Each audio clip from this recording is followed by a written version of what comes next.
Aristocracy and fashion are certain inevitable results. These mutual selections are indestructible.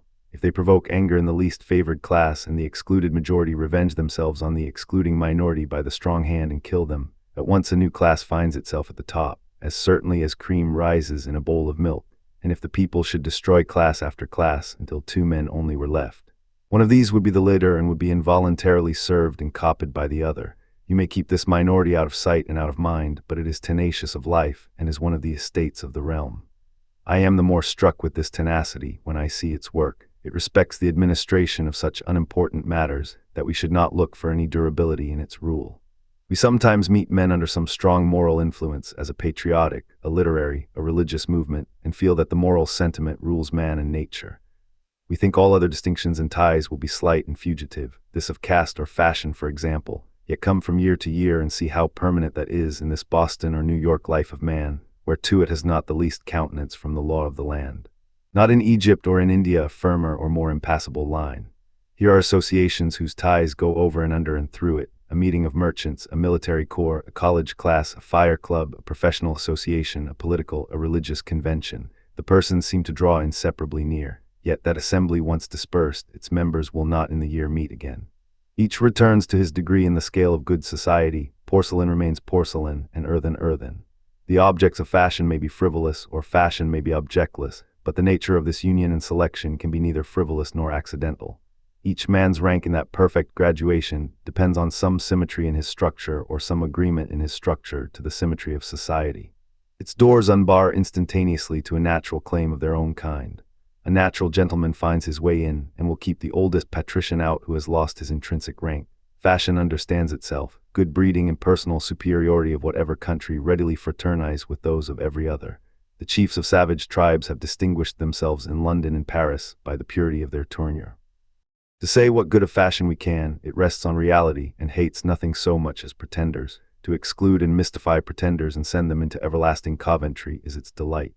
We contemn in turn every other gift of men of the world, but the habit even in little and the least matters of not appealing to any but our own sense of propriety constitutes the foundation of all chivalry. There is almost no kind of self-reliance. So it be sane and proportioned, which fashion does not occasionally adopt and give it the freedom of its saloons. A sainted soul is always elegant, and if it will, passes unchallenged into the most guarded ring. But so will Jock the teamster pass in some crisis that brings him thither, and find favor, as long as his head is not giddy with the new circumstance, and the iron shoes do not wish to dance in waltzes and codolins. For there is nothing settled in manners, but the laws of behavior yield to the energy of the individual. The maiden at her first ball, the countryman at a city dinner, believes that there is a ritual according to which every act and compliment must be performed, or the failing party must be cast out of this presence. Later they learn that good sense and character make their own forms every moment, and speak or abstain, take wine or refuse it, stay or go, sit in a chair or sprawl with children on the floor, or stand on their head, or what else soever in a new and aboriginal way, and that strong will is always in fashion, let who will be unfashionable. All that fashion demands is composure and self-content. A circle of men perfectly well-bred would be a company of sensible persons in which every man's native manners and character appeared. If the fashionist have not this quality, he is nothing. We are such lovers of self-reliance that we excuse in a man many sins if he will show us a complete satisfaction in his position, which asks no leave to be of mine or any man's good opinion. But any deference to some eminent man or woman of the world forfeits all privilege of nobility. He is an underling, I have nothing to do with him, I will speak with his master. A man should not go where he cannot carry his whole sphere or society with him, not bodily, the whole circle of his friends, but atmospherically. He should preserve in a new company the same attitude of mind and reality of relation which his daily associates draw him to. Else he is shorn of his best beams and will be an orphan in the merriest club. If you could see Vich Ian Vower with his tail on, but Vich Ian Vower must always carry his belongings in some fashion, if not added as honor, then severed as disgrace. There will always be in society certain persons who are mercuries of its approbation, and whose glance will at any time determine for the curious their standing in the world. These are the chamberlains of the lesser gods. Accept their coldness as an omen of grace with the loftier deities, and allow them all their privilege. They are clear in their office, nor could they be thus formidable without their own merits. But do not measure the importance of this class by their pretension, or imagine that a fop can be the dispenser of honor and shame. They pass also at their just rate, for how can they otherwise, in circles which exist as a sort of herald's office for the sifting of character? As the first thing man requires of man is reality, so that appears in all the forms of society. We pointedly and by name introduce the parties to each other. Know you before all heaven and earth that this is Andrew and this is Gregory. They look each other in the eye, they grasp each other's hand to identify and signalize each other. It is a great satisfaction.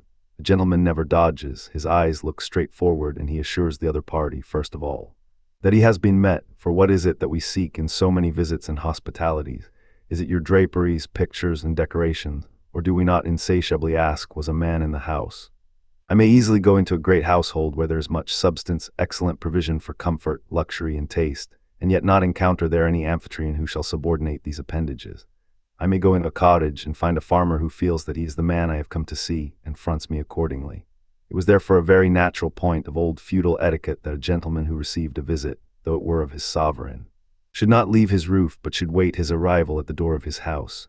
No house, though it were the Tuileries or the Escurial, is good for anything without a master, and yet we are not often gratified by this hospitality.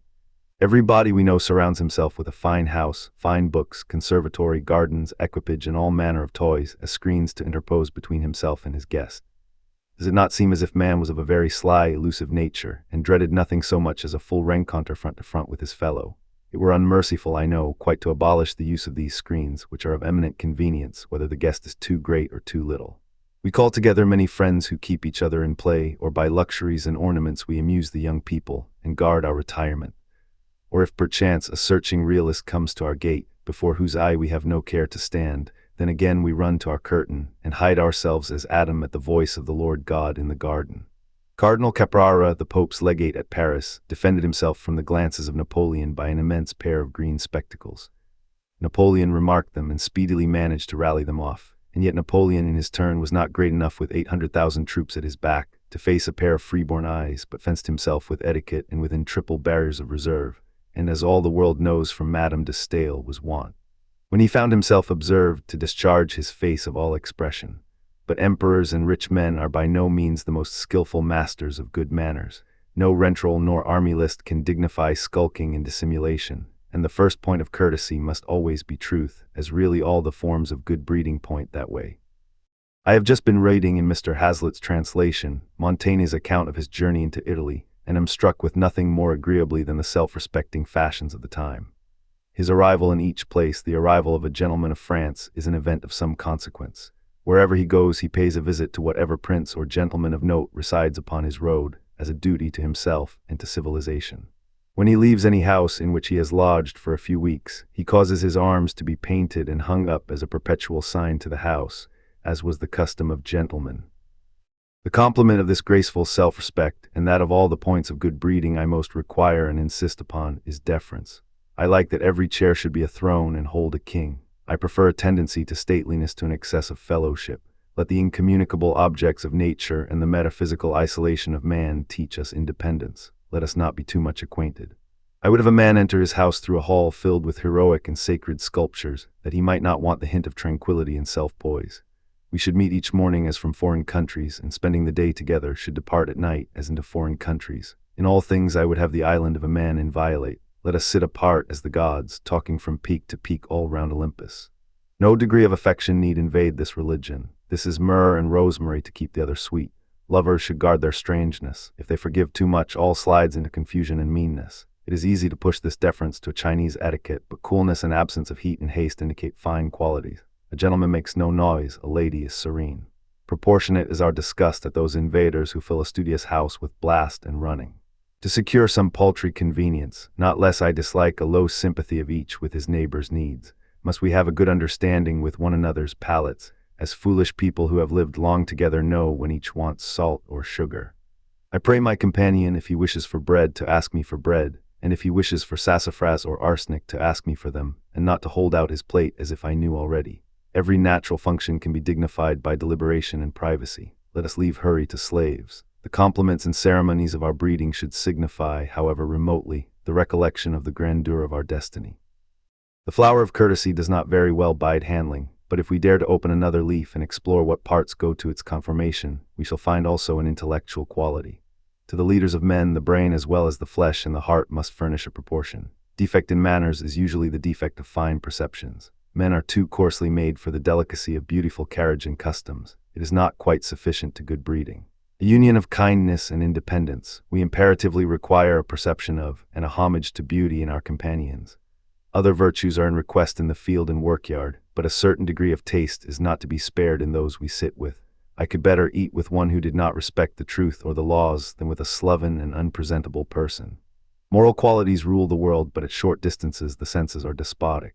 The same discrimination of fit and fair runs out, if with less rigor, into all parts of life. The average spirit of the energetic class is good sense, acting under certain limitations and to certain ends. It entertains every natural gift. Social in its nature, it respects everything which tends to unite men. It delights in measure.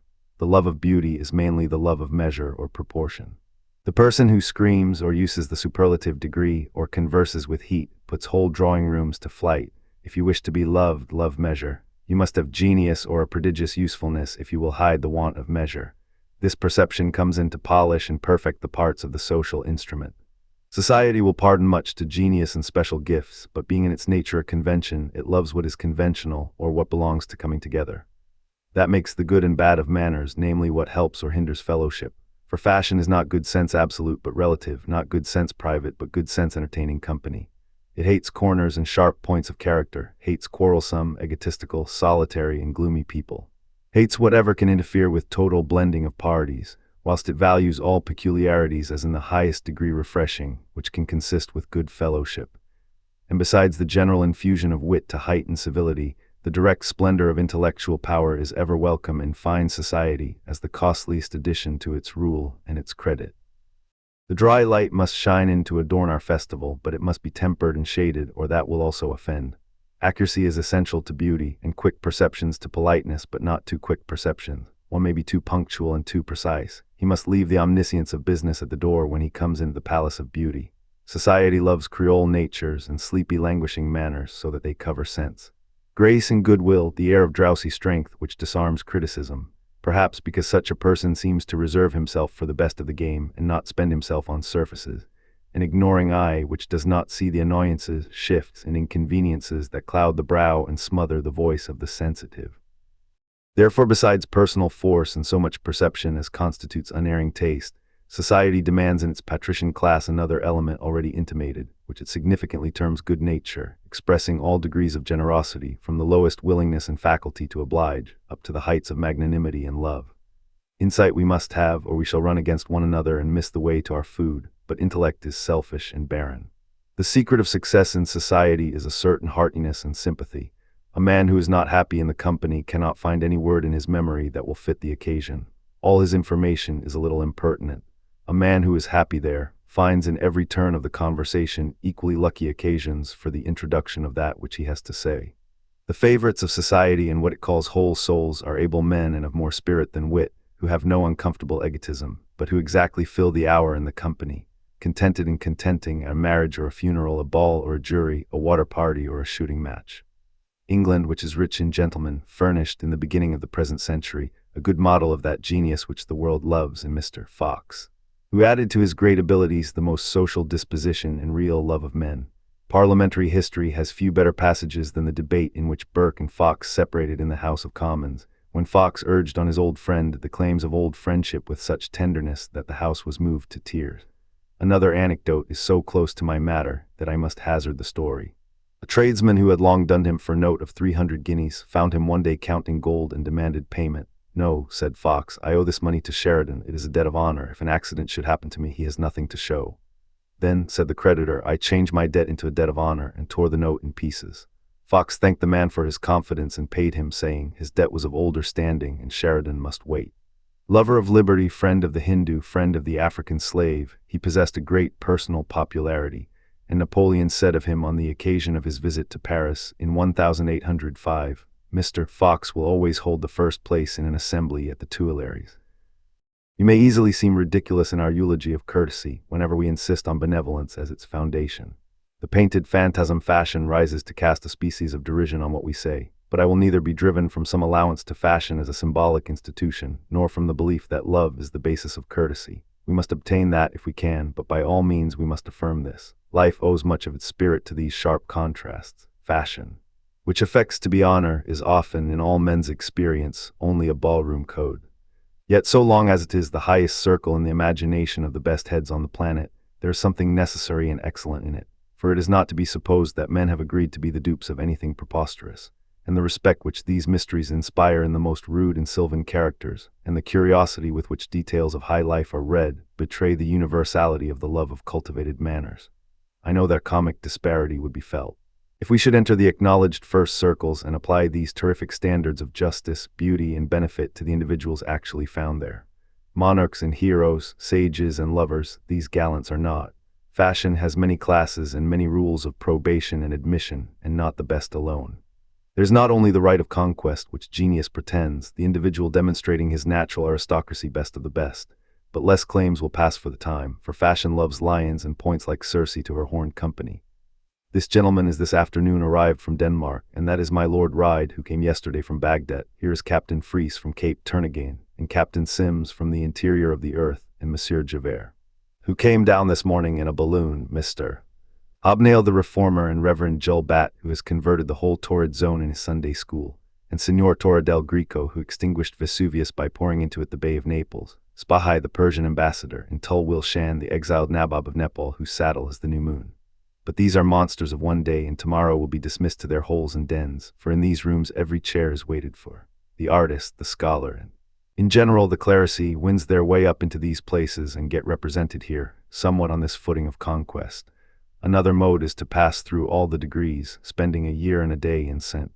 Michael's Square, being steeped in Cologne water, and perfumed, and dined, and introduced, and properly grounded in all the biography and politics and anecdotes of the boudoirs. Yet these fineries may have grace and wit, let there be grotesque sculpture about the gates and offices of temples, let the creed and commandments even have the saucy homage of parody. The forms of politeness universally express benevolence in superlative degrees. What if they are in the mouths of selfish men, and used as means of selfishness? What if the false gentleman almost bows the true out of the world? What if the false gentleman contrives so to address his companion as civilly, to exclude all others from his discourse, and also to make them feel excluded? Real service will not lose its nobleness. All generosity is not merely French and sentimental, nor is it to be concealed that living blood and a passion of kindness does at last distinguish God's gentlemen from fashions.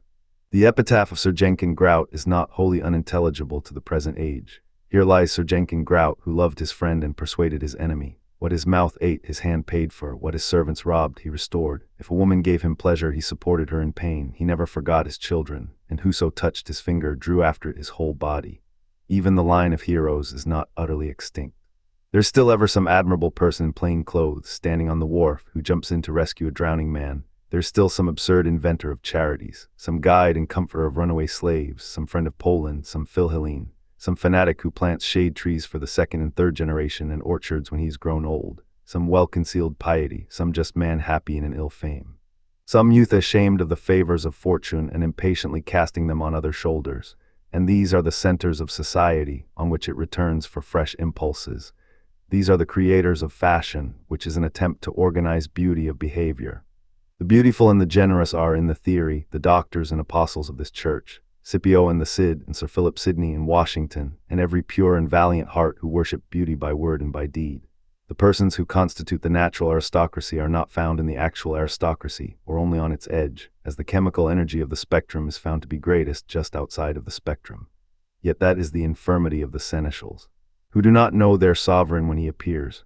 The theory of society supposes the existence and sovereignty of these. It divines afar off their coming. It says with the elder gods, as heaven and earth are fairer far than chaos and blank darkness, though once chiefs, and as we show beyond that heaven and earth in form and shape compact and beautiful, so on our heels a fresh perfection treads, a power more strong in beauty born of us and fated to excel us, as we pass in glory that old darkness. For 'tis the eternal law that first in beauty shall be first in might. Therefore within the ethnical circle of good society there is a narrower and higher circle, concentration of its light and flower of courtesy, to which there is always a tacit appeal of pride and reference as to its inner and imperial court, the parliament of love and chivalry. And this is constituted of those persons in whom heroic dispositions are native, with the love of beauty, the delight in society, and the power to embellish the passing day. If the individuals who compose the purest circles of aristocracy in Europe, the guarded blood of centuries, should pass in review, in such manner as that we could at leisure and critically inspect their behavior, we might find no gentleman and no lady, For although excellent specimens of courtesy and high breeding would gratify us in the assemblage, in the particulars we should detect offense. Because elegance comes of no breeding, but of birth, there must be romance of character. Or the most fastidious exclusion of impertinencies will not avail. It must be genius which takes that direction. It must be not courteous, but courtesy. High behavior is as rare in fiction as it is in fact. Scott is praised for the fidelity with which he painted the demeanor and conversation of the superior classes. Certainly kings and queens, nobles and great ladies, had some right to complain of the absurdity that had been put in their mouths before the days of Waverley, but neither does Scott's dialogue bear criticism. His lords brave each other in smart epigrammatic speeches, but the dialogue is in costume and does not please on the second reading. It is not warm with life. In Shakespeare alone the speakers do not strut and bridle. The dialogue is easily great. And he adds to so many titles that of being the best-bred man in England and in Christendom. Once or twice in a lifetime we are permitted to enjoy the charm of noble manners, in the presence of a man or woman who have no bar in their nature, but whose character emanates freely in their word and gesture. A beautiful form is better than a beautiful face. A beautiful behavior is better than a beautiful form. It gives a higher pleasure than statues or pictures. It is the finest of the fine arts. A man is but a little thing in the midst of the objects of nature, yet by the moral quality radiating from his countenance he may abolish all considerations of magnitude, and in his manners equal the majesty of the world. I have seen an individual whose manners, though wholly within the conventions of elegant society, were never learned there, but were original and commanding and held out protection and prosperity. One who did not need the aid of a court suit, but carried the holiday in his eye, who exhilarated the fancy by flinging wide the doors of new modes of existence, who shook off the captivity of etiquette with happy, spirited bearing, good-natured and free as Robin Hood. Yet with the port of an emperor, if need be, calm, serious, and fit to stand the gaze of millions. The open air and the fields, the street and public chambers are the places where man executes his will. Let him yield or divide the scepter at the door of the house. Woman, with her instinct of behavior, instantly detects in man a love of trifles, any coldness or imbecility, or in short, any want of that large, flowing, and magnanimous deportment which is indispensable as an exterior in the hall. Our American institutions have been friendly to her. And at this moment I esteem it a chief felicity of this country that it excels in women. A certain awkward consciousness of inferiority in the men may give rise to the new chivalry in behalf of woman's rights. Certainly let her be as much better placed in the laws and in social forms as the most zealous reformer can ask, but I confide so entirely in her inspiring and musical nature that I believe only herself can show us how she shall be served. The wonderful generosity of her sentiments raises her at times into heroical and godlike regions, and verifies the pictures of Minerva, Juno, or Polymnia, and by the firmness with which she treads her upward path, she convinces the coarsest calculators that another road exists than that which their feet know. But besides those who make good in our imagination the place of muses and of Delphic sibyls, are there not women who fill our vase with wine and roses to the brim, so that the wine runs over and fills the house with perfume, who inspire us with courtesy, who unloose our tongues and we speak, who anoint our eyes and we see? We say things we never thought to have said. For once, our walls of habitual reserve vanished and left us at large. We were children playing with children in a wide field of flowers. Steep us, we cried, in these influences for days, for weeks, and we shall be sunny poets, and will write out in many-colored words the romance that you are. Was it Hafiz or Ferdowsi that said of his Persian Lila, she was an elemental force and astonished me by her amount of life when I saw her day after day radiating, every instant, redundant joy and grace on all around her. She was a solvent powerful to reconcile all heterogeneous persons into one society, like air or water, an element of such a great range of affinities that it combines readily with 1,000 substances. Where she is present, all others will be more than they are wont. She was a unit and whole, so that whatsoever she did became her. She had too much sympathy and desire to please, than that you could say her manners were marked with dignity, yet no princess could surpass her clear and erect demeanor on each occasion. She did not study the Persian grammar, nor the books of the 7 poets, but all the poems of the 7 seemed to be written upon her. For though the bias of her nature was not to thought but to sympathy, yet was she so perfect in her own nature as to meet intellectual persons by the fullness of her heart, warming them by her sentiments, believing, as she did, that by dealing nobly with all would show themselves noble. I know that this Byzantine pile of chivalry or fashion, which seems so fair and picturesque to those who look at the contemporary facts for science or for entertainment, is not equally pleasant to all spectators. The constitution of our society makes it a giant's castle to the ambitious youth who have not found their names enrolled in its golden book, and whom it has excluded from its coveted honors and privileges. They have yet to learn that its seeming grandeur is shadowy and relative, It is great by their allowance, its proudest gates will fly open at the approach of their courage and virtue. For the present distress, however, of those who are predisposed to suffer from the tyrannies of this caprice, there are easy remedies. To remove your residence a couple of miles, or at most 4, will commonly relieve the most extreme susceptibility. For the advantages which fashion values are plants which thrive in very confined localities, in a few streets namely. Out of this precinct they go for nothing, are of no use in the farm, in the forest, in the market, in war, in the nuptial society, in the literary or scientific circle, at sea, in friendship, in the heaven of thought or virtue. But we have lingered long enough in these painted courts. The worth of the thing signified must vindicate our taste for the emblem. Everything that is called fashion and courtesy humbles itself before the cause and fountain of honor, creator of titles and dignities, namely the heart of love. This is the royal blood, this the fire, which in all countries and contingencies will work after its kind and conquer and expand all that approaches it. This gives new meanings to every fact. This impoverishes the rich, suffering no grandeur but its own. What is rich? Are you rich enough to help anybody, to succor the unfashionable and the eccentric? Rich enough to make the Canadian in his wagon, the itinerant with his consul's paper which commends him to the charitable, the swarthy Italian with his few broken words of English, the lame pauper hunted by overseers from town to town, even the poor insane or besotted wreck of man or woman, feel the noble exception of your presence and your house from the general bleakness and stoniness. To make such feel that they were greeted with a voice which made them both remember and hope, what is vulgar but to refuse the claim on acute and conclusive reasons? What is gentle but to allow it and give their heart and yours one holiday from the national caution? Without the rich heart, wealth is an ugly beggar. The king of Skurraz could not afford to be so bountiful as the poor Osman who dwelt at his gate. Osman had a humanity so broad and deep that although his speech was so bold and free with the Koran as to disgust all the dervishes, yet was there never a poor outcast, eccentric, or insane man, some fool who had cut off his beard or who had been mutilated under a vow, or had a pet madness in his brain but fled at once to him. That great heart lay there so sunny and hospitable in the center of the country, that it seemed as if the instinct of all sufferers drew them to his side, and the madness which he harbored he did not share. Is not this to be rich, this only to be rightly rich? But I shall hear without pain that I play the courtier very ill, and talk of that which I do not well understand. It is easy to see that what is called by distinction society and fashion has good laws as well as bad, has much that is necessary and much that is absurd. Too good for banning and too bad for blessing, it reminds us of a tradition of the pagan mythology in any attempt to settle its character. I overheard Jove one day, said Silenus, talking of destroying the earth. He said it had failed, they were all rogues and vixens, who went from bad to worse, as fast as the days succeeded each other. Minerva said she hoped not, they were only ridiculous little creatures with this odd circumstance that they had a blur or indeterminate aspect seen far or seen near. If you called them bad they would appear so, if you called them good they would appear so, and there was no one person or action among them which would not puzzle her owl, much more all Olympus, to know whether it was fundamentally bad or good. Gifts of one who loved me, 'twas high time they came. When he ceased to love me, time they stopped for shame. Gifts. It is said that the world is in a state of bankruptcy, that the world owes the world more than the world can pay, and ought to go into chancery and be sold. I do not think this general insolvency, which involves in some sort all the population, to be the reason of the difficulty experienced at Christmas and New Year and other times in bestowing gifts, since it is always so pleasant to be generous, though very vexatious to pay debts, but the impediment lies in the choosing.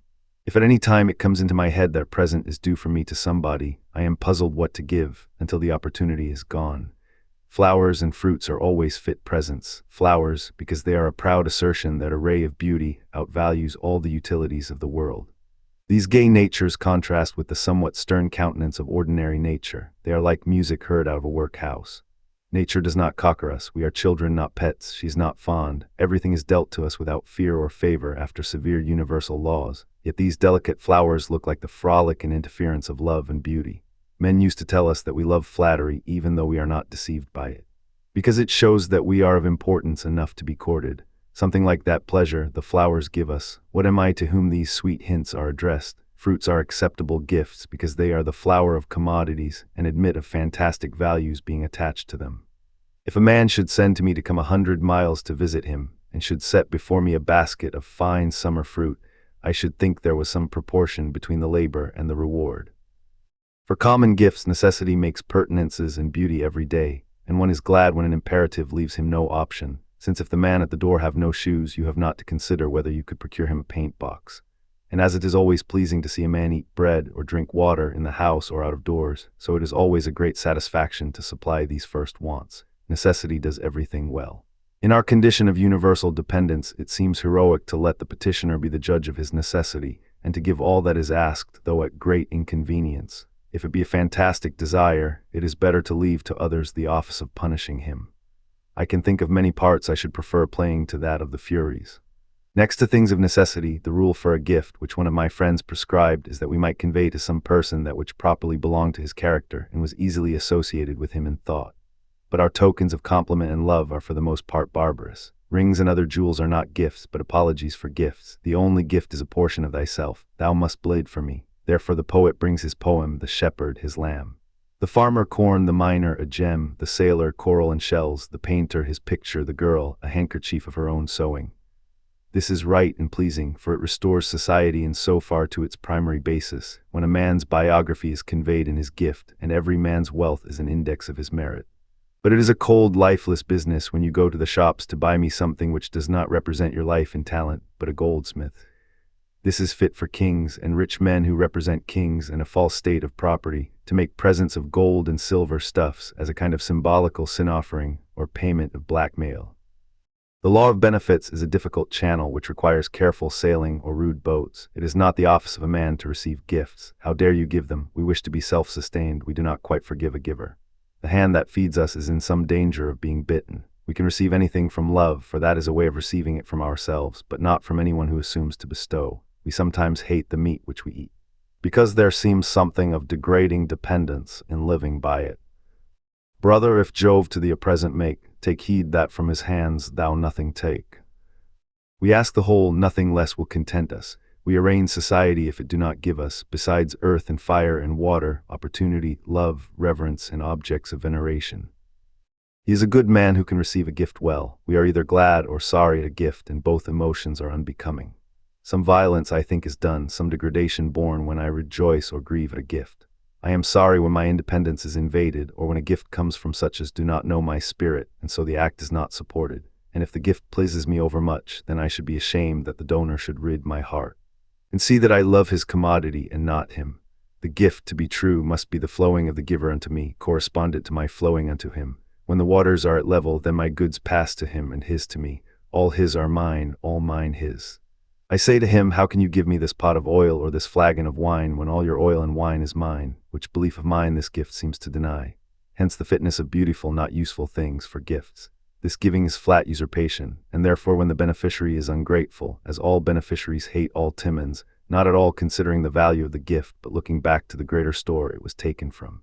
I rather sympathize with the beneficiary than with the anger of my Lord Timon, for the expectation of gratitude is mean, and is continually punished by the total insensibility of the obliged person. It is a great happiness to get off without injury and heart burning from one who has had the ill luck to be served by you. It is a very onerous business, this of being served, and the debtor naturally wishes to give you a slap. A golden text for these gentlemen is that which I so admire in the Buddhist, who never thanks and who says, do not flatter your benefactors. The reason of these discords I conceive to be that there is no commensurability between a man and any gift. You cannot give anything to a magnanimous person. After you have served him, he at once puts you in debt by his magnanimity. The service a man renders his friend is trivial and selfish compared with the service he knows his friend stood in readiness to yield him, alike before he had begun to serve his friend, and now also, compared with that goodwill I bear my friend. The benefit it is in my power to render him seems small. Besides, our action on each other, good as well as evil, is so incidental and at random that we can seldom hear the acknowledgments of any person who would thank us for benefit without some shame and humiliation. We can rarely strike a direct stroke, but must be content with an oblique one. We seldom have the satisfaction of yielding a direct benefit which is directly received. But rectitude scatters favors on every side without knowing it, and receives with wonder the thanks of all people. I fear to breathe any treason against the majesty of love, which is the genius and god of gifts, and to whom we must not affect to prescribe. Let him give kingdoms or flower leaves indifferently. There are persons from whom we always expect fairy tokens. Let us not cease to expect them. This is prerogative, and not to be limited by our municipal rules. For the rest, I like to see that we cannot be bought and sold. The best of hospitality and of generosity is also not in the will, but in fate. I find that I am not much to you. You do not need me. You do not feel me. Then am I thrust out of doors, though you proffer me house and lands. No services are of any value, but only likeness. When I have attempted to join myself to others by services, it proved an intellectual trick no more. They eat your service like apples and leave you out. But love them, and they feel you and delight in you all the time. Nature. The rounded world is fair to see, 9 times folded in mystery. Though baffled seers cannot impart the secret of its laboring heart, throb thine with nature's throbbing breast, and all is clear from east to west. Spirit that lurks each form within beckons to spirit of its kin. Self-kindled every atom glows, and hints the future which it owes. Vi nature. There are days which occur in this climate at almost any season of the year wherein the world reaches its perfection. When the air, the heavenly bodies, and the earth make a harmony, as if nature would indulge her offspring. When in these bleak upper sides of the planet, nothing is to desire that we have heard of the happiest latitudes, and we bask in the shining hours of Florida and Cuba, when everything that has life gives sign of satisfaction. And the cattle that lie on the ground seem to have great and tranquil thoughts. These halcyons may be looked for with a little more assurance in that pure October weather which we distinguish by the name of the Indian summer. The day, immeasurably long, sleeps over the broad hills and warm wide fields. To have lived through all its sunny hours seems longevity enough. The solitary places do not seem quite lonely. At the gates of the forest, the surprised man of the world is forced to leave his city estimates of great and small, wise and foolish. The knapsack of custom falls off his back with the first step he makes into these precincts. Here is sanctity which shames our religions, and reality which discredits our heroes. Here we find nature to be the circumstance which dwarfs every other circumstance, and judges like a god all men that come to her. We have crept out of our close and crowded houses into the night and morning, and we see what majestic beauties daily wrap us in their bosom. How willingly we would escape the barriers which render them comparatively impotent, escape the sophistication and second thought, and suffer nature to entrance us. The tempered light of the woods is like a perpetual morning, and is stimulating and heroic. The anciently reported spells of these places creep on us. The stems of pines, hemlocks, and oaks almost gleam like iron on the excited eye. The incommunicable trees begin to persuade us to live with them and quit our life of solemn trifles. Here no history or church or state is interpolated on the divine sky and the immortal year. How easily we might walk onward into the opening landscape, absorbed by new pictures and by thoughts fast succeeding each other, until by degrees the recollection of home was crowded out of the mind, all memory obliterated by the tyranny of the present, and we were led in triumph by nature. These enchantments are medicinal, they sober and heal us. These are plain pleasures, kindly and native to us. We come to our own and make friends with matter which the ambitious chatter of the schools would persuade us to despise. We never can part with it. The mind loves its old home. As water to our thirst, so is the rock, the ground, to our eyes and hands and feet. It is firm water, it is cold flame, what health, what affinity, ever an old friend. Ever like a dear friend and brother when we chat affectedly with strangers, comes in this honest face and takes a grave liberty with us and shames us out of our nonsense. Cities give not the human senses room enough. We go out daily and nightly to feed the eyes on the horizon, and require so much scope, just as we need water for our bath. There are all degrees of natural influence, from these quarantine powers of nature, up to her dearest and gravest ministrations to the imagination and the soul. There is the bucket of cold water from the spring, the wood fire to which the chilled traveler rushes for safety, and there is the sublime moral of autumn and of noon. We nestle in nature and draw our living as parasites from her roots and grains, and we receive glances from the heavenly bodies, which call us to solitude and foretell the remotest future. The blue zenith is the point in which romance and reality meet. I think if we should be wrapped away into all that we dream of heaven, and should converse with Gabriel and Uriel, the upper sky would be all that would remain of our furniture. It seems as if the day was not wholly profane in which we have given heed to some natural object. The fall of snowflakes in a still air, preserving to each crystal its perfect form, the blowing of sleet over a wide sheet of water and over plains, the waving ryefield, the mimic waving of acres of houstonia whose innumerable florets whiten and ripple before the eye, the reflections of trees and flowers in glassy lakes, the musical steaming odor south wind, which converts all trees to wind harps, the crackling and spurting of hemlock in the flames, or of pine logs which yield glory to the walls and faces in the sitting room. These are the music and pictures of the most ancient religion. My house stands in low land with limited outlook and on the skirt of the village. But I go with my friend to the shore of our little river, and with one stroke of the paddle I leave the village politics and personalities, yes, and the world of villages and personalities behind, and pass into a delicate realm of sunset and moonlight, too bright almost for spotted man to enter without novitiate and probation. We penetrate bodily this incredible beauty. We dip our hands in this painted element, our eyes are bathed in these lights and forms.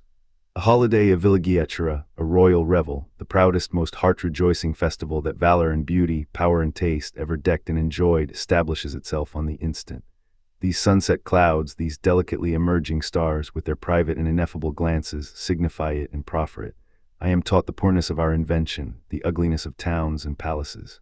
Art and luxury have early learned that they must work as enhancement and sequel to this original beauty. I am overinstructed for my return. Henceforth I shall be hard to please. I cannot go back to toys. I am grown expensive and sophisticated. I can no longer live without elegance, but a countryman shall be my master of revels. He who knows the most, he who knows what sweets and virtues are in the ground, the waters, the plants, the heavens. And how to come at these enchantments is the rich and royal man. Only as far as the masters of the world have called in nature to their aid, can they reach the height of magnificence. This is the meaning of their hanging gardens, villas, garden houses, islands, parks, and preserves, to back their faulty personality with these strong accessories. I do not wonder that the landed interest should be invincible in the state with these dangerous auxiliaries. These bribe and invite, not kings, not palaces, not men, not women, but these tender and poetic stars, eloquent of secret promises. We heard what the rich man said, we knew of his villa, his grove, his wine, and his company, but the provocation and point of the invitation came out of these beguiling stars. In their soft glances I see what men strove to realize in some Versailles or Paphos or Ctesiphon. Indeed, it is the magical lights of the horizon and the blue sky for the background which save all our works of art, which were otherwise baubles. When the rich tax the poor with servility and obsequiousness, they should consider the effect of men reputed to be the possessors of nature, on imaginative minds. Ah, if the rich were rich as the poor fancy riches. A boy hears a military band play on the field at night, and he has kings and queens and famous chivalry palpably before him. He hears the echoes of a horn in a hill country, in the Notch Mountains, for example, which converts the mountains into an Aeolian harp, and this supernatural Turalira restores to him the Dorian mythology, Apollo, Diana, and all divine hunters and huntresses. Can a musical note be so lofty, so haughtily beautiful? To the poor young poet, thus fabulous is his picture of society. He is loyal, he respects the rich. They are rich for the sake of his imagination. How poor his fancy would be if they were not rich. That they have some high-fenced grove which they call a park, that they live in larger and better garnished saloons than he has visited, and go in coaches, keeping only the society of the elegant, to watering places and to distant cities, these make the groundwork from which he has delineated estates of romance, compared with which their actual possessions are shanties and paddocks. The muse herself betrays her son, and enhances the gifts of wealth and well-born beauty by irradiation out of the air, in clouds and forests that skirt the road, a certain haughty favor, as if from patrician genii to patricians, a kind of aristocracy in nature, a prince of the power of the air. The moral sensibility which makes Edens and Temps so easily may not be always found, but the material landscape is never far off. We can find these enchantments without visiting the Como Lake or the Madeira Islands. We exaggerate the praises of local scenery. In every landscape, the point of astonishment is the meeting of the sky and the earth, and that is seen from the first hillock as well as from the top of the Alleghanies. The stars at night stoop down over the brownest, homeliest common with all the spiritual magnificence which they shed on the Campagna or on the marble deserts of Egypt. The uprolled clouds in the colors of morning and evening will transfigure maples and alders. The difference between landscape and landscape is small, but there is great difference in the beholders. There is nothing so wonderful in any particular landscape as the necessity of being beautiful under which every landscape lies.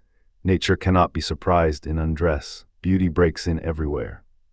But it is very easy to outrun the sympathy of readers on this topic, which schoolmen called natura naturata, or nature passive. One can hardly speak directly of it without excess. It is as easy to broach in mixed companies what is called the subject of religion. A susceptible person does not like to indulge his tastes in this kind without the apology of some trivial necessity. He goes to see a woodlot, or to look at the crops, or to fetch a plant or a mineral from a remote locality, or he carries a fowling piece or a fishing rod. I suppose this shame must have a good reason. A dilettantism in nature is barren and unworthy. The fop of fields is no better than his brother of Broadway. Men are naturally hunters and inquisitive of woodcraft, and I suppose that such a gazetteer as woodcutters and Indians should furnish facts for would take place in the most sumptuous drawing-rooms of all the wreaths and Flora's chaplets of the bookshops. Yet ordinarily, whether we are too clumsy for so subtle a topic, or from whatever cause, as soon as men begin to write on nature, they fall into euphuism. Frivolity is a most unfit tribute to Pan, who ought to be represented in the mythology as the most continent of gods. I would not be frivolous before the admirable reserve and prudence of time, Yet I cannot renounce the right of returning often to this old topic. The multitude of false churches accredits the true religion. Literature, poetry, science are the homage of man to this unfathomed secret, concerning which no sane man can affect an indifference or incuriosity. Nature is loved by what is best in us. It is loved as the city of God, although, or rather because there is no citizen. The sunset is unlike anything that is underneath it. It wants men. And the beauty of nature must always seem unreal and mocking until the landscape has human figures that are as good as itself. If there were good men, there would never be this rapture in nature. If the king is in the palace, nobody looks at the walls. It is when he is gone, and the house is filled with grooms and gazers, that we turn from the people to find relief in the majestic men that are suggested by the pictures and the architecture. The critics who complain of the sickly separation of the beauty of nature from the thing to be done must consider that our hunting of the picturesque is inseparable from our protest against false society.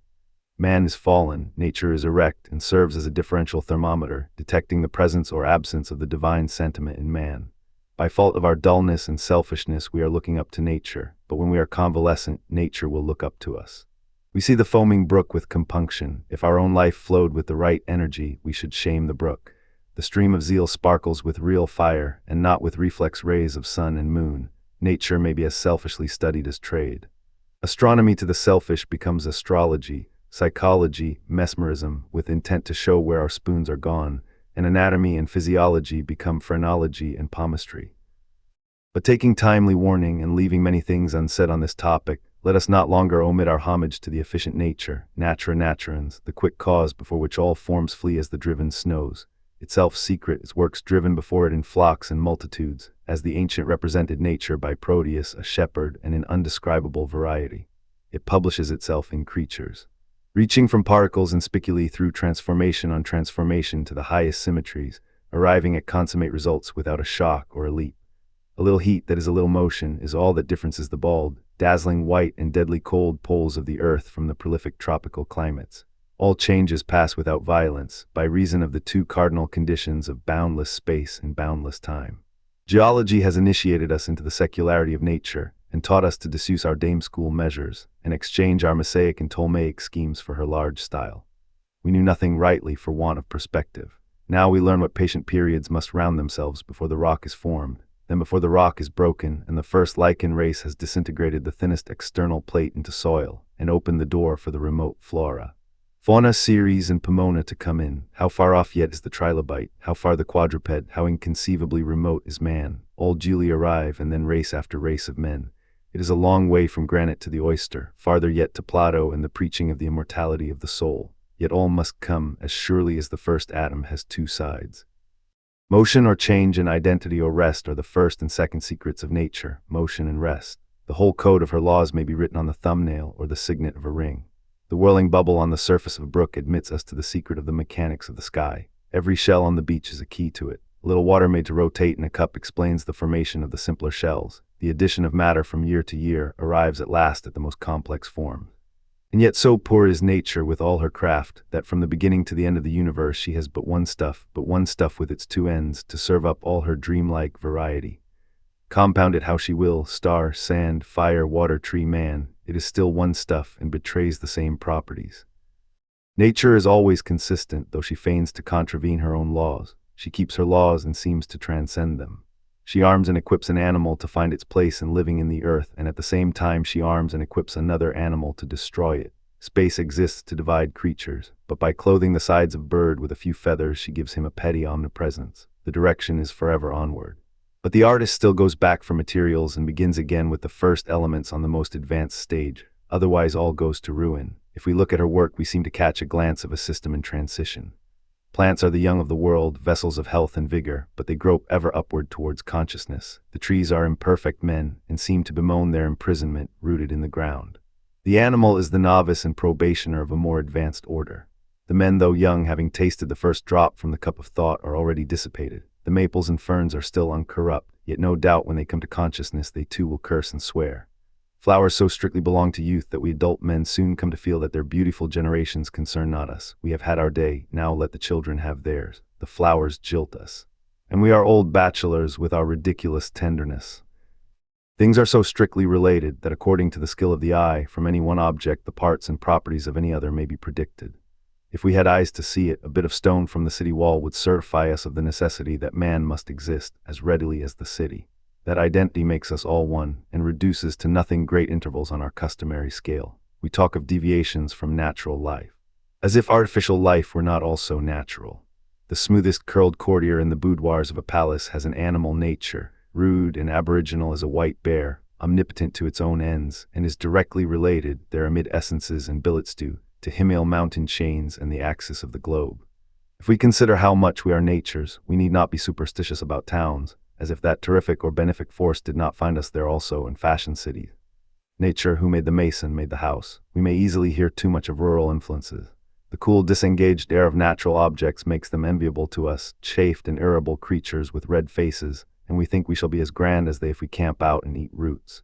But let us be men instead of woodchucks, and the oak and the elm shall gladly serve us, though we sit in chairs of ivory on carpets of silk. This guiding identity runs through all the surprises and contrasts of the piece, and characterizes every law. Man carries the world in his head, the whole astronomy and chemistry suspended in a thought. Because the history of nature is charactered in his brain, therefore is he the prophet and discoverer of her secrets. Every known fact in natural science was divined by the presentiment of somebody, before it was actually verified.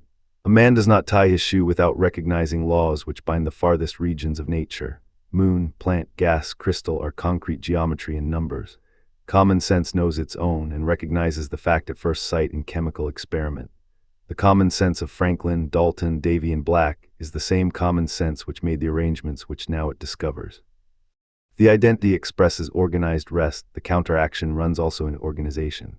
The astronomer said, "Give us matter and a little motion and we will construct the universe." It is not enough that we should have matter, we must also have a single impulse, one shove to launch the mass and generate the harmony of the centrifugal and centripetal forces. Once heave the ball from the hand and we can show how all this mighty order grew. A very unreasonable postulate. Said the metaphysicians in a plain begging of the question, could you not prevail to know the genesis of projection, as well as the continuation of it? Nature, meanwhile, had not waited for the discussion, but right or wrong bestowed the impulse and the balls rolled. It was no great affair, a mere push, but the astronomers were right in making much of it, for there is no end to the consequences of the act. That famous aboriginal push propagates itself through all the balls of the system, and through every atom of every ball, through all the races of creatures, and through the history and performances of every individual. Exaggeration is in the course of things. Nature sends no creature, no man into the world without adding a small excess of his proper quality. Given the planet, it is still necessary to add the impulse. So to every creature nature added a little violence of direction in its proper path, a shove to put it on its way, in every instance a slight generosity, a drop too much. Without electricity the air would rot, and without this violence of direction which men and women have, without a spice of bigot and fanatic, no excitement, no efficiency.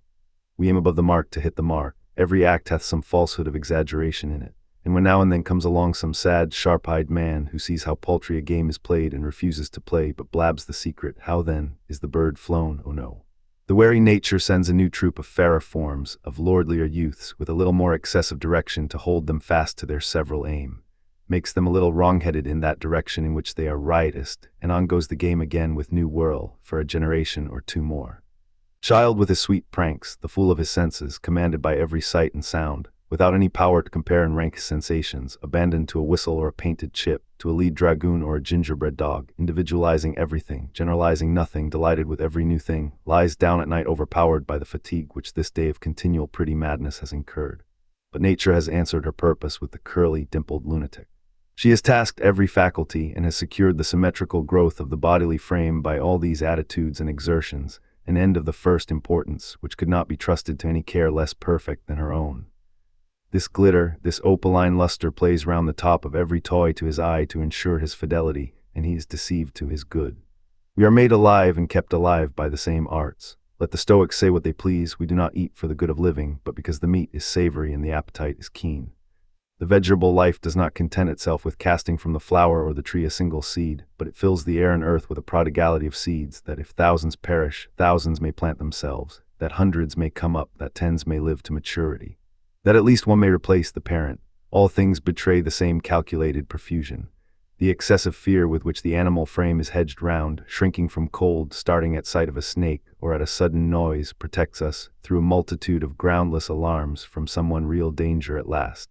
The lover seeks in marriage his private felicity and perfection, with no prospective end, and nature hides in his happiness her own end, namely, progeny, or the perpetuity of the race. But the craft with which the world is made runs also into the mind and character of men. No man is quite sane, each has a vein of folly in his composition, a slight determination of blood to the head, to make sure of holding him hard to some one point which nature had taken to heart. Great causes are never tried on their merits, but the cause is reduced to particulars to suit the size of the partisans, and the contention is ever hottest on minor matters. Not less remarkable is the overfaith of each man in the importance of what he has to do or say. The poet, the prophet, has a higher value for what he utters than any hearer, and therefore it gets spoken. The strong, self-complacent Luther declares with an emphasis not to be mistaken that God himself cannot do without wise men.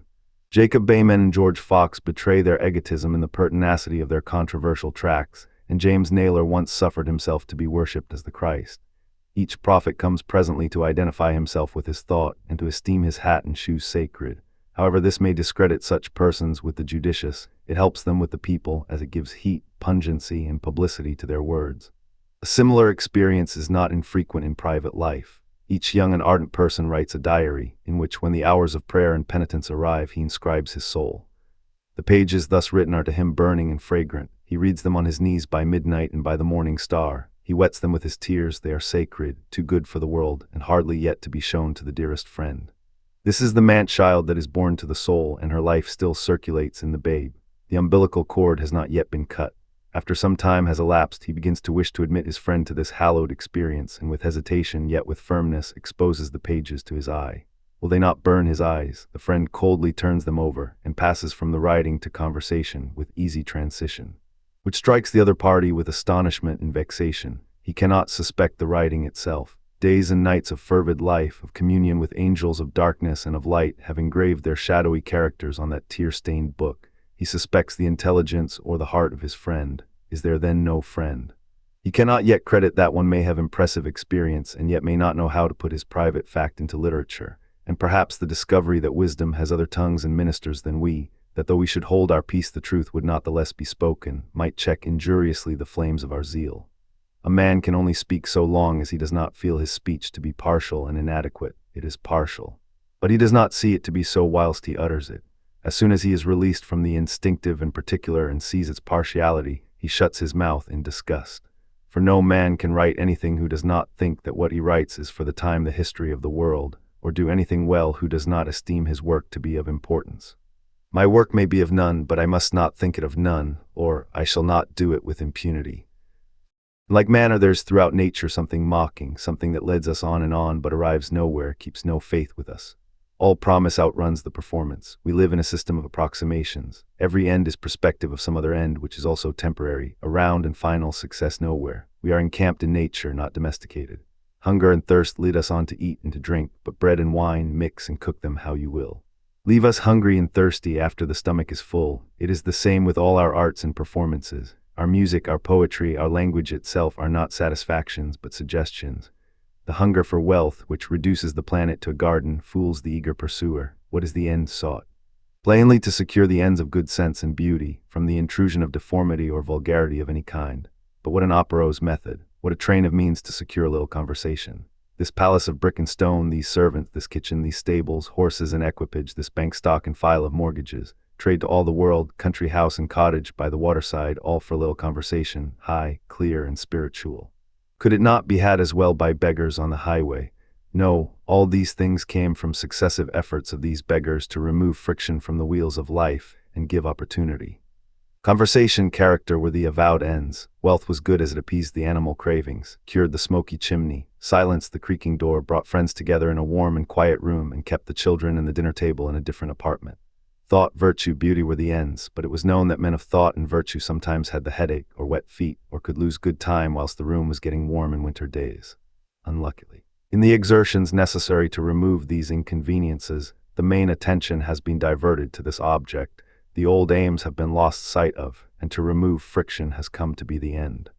That is the ridicule of rich men in Boston, London, Vienna, and now the governments generally of the world are cities and governments of the rich. And the masses are not men, but poor men, that is, men who would be rich. This is the ridicule of the class, that they arrive with pains and sweat and fury nowhere. When all is done, it is for nothing. They are like one who has interrupted the conversation of company to make his speech, and now has forgotten what he went to say. The appearance strikes the eye everywhere of an aimless society, of aimless nations. Were the ends of nature so great and cogent as to exact this immense sacrifice of men? Quite analogous to the deceits in life, there is, as might be expected, a similar effect on the eye from the face of external nature. There is in woods and waters a certain enticement and flattery, together with a failure to yield a present satisfaction. This disappointment is felt in every landscape. I have seen the softness and beauty of the summer clouds floating feathery overhead, enjoying, as it seemed, their height and privilege of motion. Whilst yet they appeared not so much the drapery of this place and hour, as forelooking to some pavilions and gardens of festivity beyond. It is an odd jealousy, but the poet finds himself not near enough to his object. The pine tree, the river, the bank of flowers before him does not seem to be nature. Nature is still elsewhere. This is but outskirt and far-off reflection and echo of the triumph that has passed by and is now at its glancing splendor and heyday, perchance in the neighboring fields, or if you stand in the field, then in the adjacent woods. The present object shall give you this sense of stillness that follows a pageant which has just gone by. What splendid distance, what recesses of ineffable pomp and loveliness in the sunset, but who can go where they are? Or lay his hand or plant his foot thereon, off they fall from the round world forever and ever. It is the same among the men and women as among the silent trees, always a referred existence, an absence, never a presence and satisfaction. Is it that beauty can never be grasped, in persons and in landscape is equally inaccessible? The accepted and betrothed lover has lost the wildest charm of his maiden in her acceptance of him. She was heaven whilst he pursued her as a star. She cannot be heaven if she stoops to such a one as he. What shall we say of this omnipresent appearance of that first projectile impulse, of this flattery and balking of so many well-meaning creatures? Must we not suppose somewhere in the universe a slight treachery and derision? Are we not engaged to a serious resentment of this use that is made of us? Are we tickled trout and fools of nature? One look at the face of heaven and earth lays all petulance at rest and soothes us to wiser convictions, to the intelligent. Nature converts itself into a vast promise and will not be rashly explained. Her secret is untold. Many an Oedipus arrives, he has the whole mystery teeming in his brain.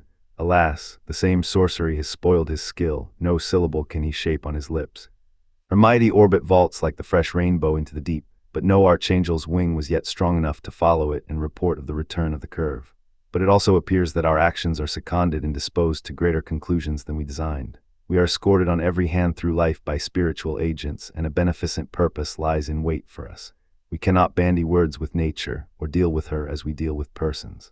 If we measure our individual forces against hers, we may easily feel as if we were the sport of an insuperable destiny. But if instead of identifying ourselves with the work, we feel that the soul of the workman streams through us, we shall find the peace of the morning dwelling first in our hearts, and the fathomless powers of gravity and chemistry, and over them of life, pre-existing within us in their highest form. The uneasiness which the thought of our helplessness in the chain of causes occasions us, results from looking too much at one condition of nature, namely motion. But the drag is never taken from the wheel. Wherever the impulse exceeds, the rest or identity insinuate its compensation. All over the wide fields of earth grows the prunella or self-heal. After every foolish day we sleep off the fumes and furies of its hours, and though we are always engaged with particulars, and often enslaved to them, we bring with us to every experiment the innate universal laws. These, while they exist in the mind as ideas, stand around us in nature forever embodied, a present sanity to expose and cure the insanity of men. Our servitude to particulars betrays into 100 foolish expectations. We anticipate a new era from the invention of a locomotive or a balloon. The new engine brings with it the old checks. They say that by electromagnetism your salad shall be grown from the seed whilst your fowl is roasting for dinner. It is a symbol of our modern aims and endeavors, of our condensation and acceleration of objects, but nothing is gained. Nature cannot be cheated. Man's life is but 70 salads long, grow they swift or grow they slow. In these checks and impossibilities, however, we find our advantage, not less than in the impulses. Let the victory fall where it will, we are on that side. And the knowledge that we traverse the whole scale of being, from the center to the poles of nature, and have some stake in every possibility, lends that sublime luster to death, which philosophy and religion have too outwardly and literally striven to express in the popular doctrine of the immortality of the soul. The reality is more excellent than the report. Here is no ruin, no discontinuity, no spent ball. The divine circulations never rest nor linger. Nature is the incarnation of a thought and turns to a thought again, as ice becomes water and gas. The world is mind precipitated, and the volatile essence is forever escaping again into the state of free thought. hence the virtue and pungency of the influence on the mind of natural objects, whether inorganic or organized. Man imprisoned, man crystallized, man vegetative speaks to man impersonated. That power which does not respect quantity, which makes the whole and the particle its equal channel, delegates its smile to the morning and distills its essence into every drop of rain. Every moment instructs, and every object, for wisdom is infused into every form. It has been poured into us as blood, it convulsed us as pain, it slid into us as pleasure, it enveloped us in dull, melancholy days or in days of cheerful labor. We did not guess its essence until after a long time. Politics. Gold and iron are good to buy iron and gold. All earth's fleece and food for their like are sold. Boded Merlin wise, proved Napoleon great, nor kind nor coinage buys aught above its rate. Fear, craft, and avarice cannot rear a state. Out of dust to build what is more than dust, walls Amphion piled Phoebus stablish must. When the muses nine with the virtues meet, find to their design an Atlantic seat, by green orchard boughs fended from the heat. Where the statesman plows furrow for the wheat, when the church is social worth, when the state house is the hearth, then the perfect state is come, the republican at home. Romans 7, Politics. In dealing with the state, we ought to remember that its institutions are not aboriginal, though they existed before we were born, that they are not superior to the citizen, that every one of them was once the act of a single man. Every law and usage was a man's expedient to meet a particular case, that they all are imitable, all alterable. We may make as good, we may make better. Society is an allusion to the young citizen. It lies before him in rigid repose. With certain names, men and institutions rooted like oak trees to the center, round which all arrange themselves the best they can. But the old statesman knows that society is fluid. There are no such roots and centers, but any particle may suddenly become the center of the movement and compel the system to gyrate round it, as every man of strong will like Pisistratus or Cromwell does for a time, and every man of truth like Plato or Paul does forever. But politics rest on necessary foundations and cannot be treated with levity. Republics abound in young civilians, who believe that the laws make the city, that grave modifications of the policy and modes of living and employments of the population, that commerce, education, and religion may be voted in or out, and that any measure, though it were absurd, may be imposed on a people, if only you can get sufficient voices to make it a law. But the wise know that foolish legislation is a rope of sand which perishes in the twisting, that the state must follow and not lead the character and progress of the citizen. The strongest usurper is quickly got rid of, and they only who build on ideas build for eternity, and that the form of government which prevails is the expression of what cultivation exists in the population which permits it. The law is only a memorandum. We are superstitious, and esteem the statute somewhat. So much life as it has in the character of living men is its force.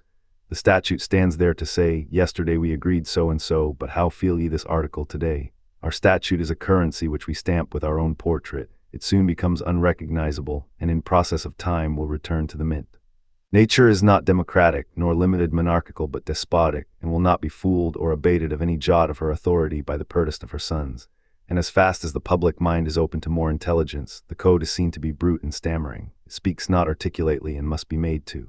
Meantime, the education of the general mind never stops. The reveries of the true and simple are prophetic, what the tender poetic youth dreams and prays and paints today, but shuns the ridicule of saying aloud, shall presently be the resolutions of public bodies. Then shall be carried as grievance and bill of rights through conflict and war, and then shall be triumphant law and establishment for 100 years, until it gives place in turn to new prayers and pictures. The history of the state sketches in course outline the progress of thought, and follows at a distance the delicacy of culture and of aspiration. The theory of politics which has possessed the mind of men, and which they have expressed the best they could in their laws and in their revolutions, considers persons and property as the two objects for whose protection government exists. Of persons, all have equal rights in virtue of being identical in nature. This interest, of course, with its whole power, demands a democracy, whilst the rights of all as persons are equal in virtue of their access to reason. Their rights in property are very unequal. One man owns his clothes and another owns a county. This accident, depending primarily on the skill and virtue of the parties, of which there is every degree, and secondarily on patrimony, falls unequally, and its rights of course are unequal. Personal rights, universally the same, demand a government framed on the ratio of the census. Property demands a government framed on the ratio of owners and of owning. Laban, who has flocks and herds, wishes them looked after by an officer on the frontiers, lest the Midianites shall drive them off, and pays a tax to that end.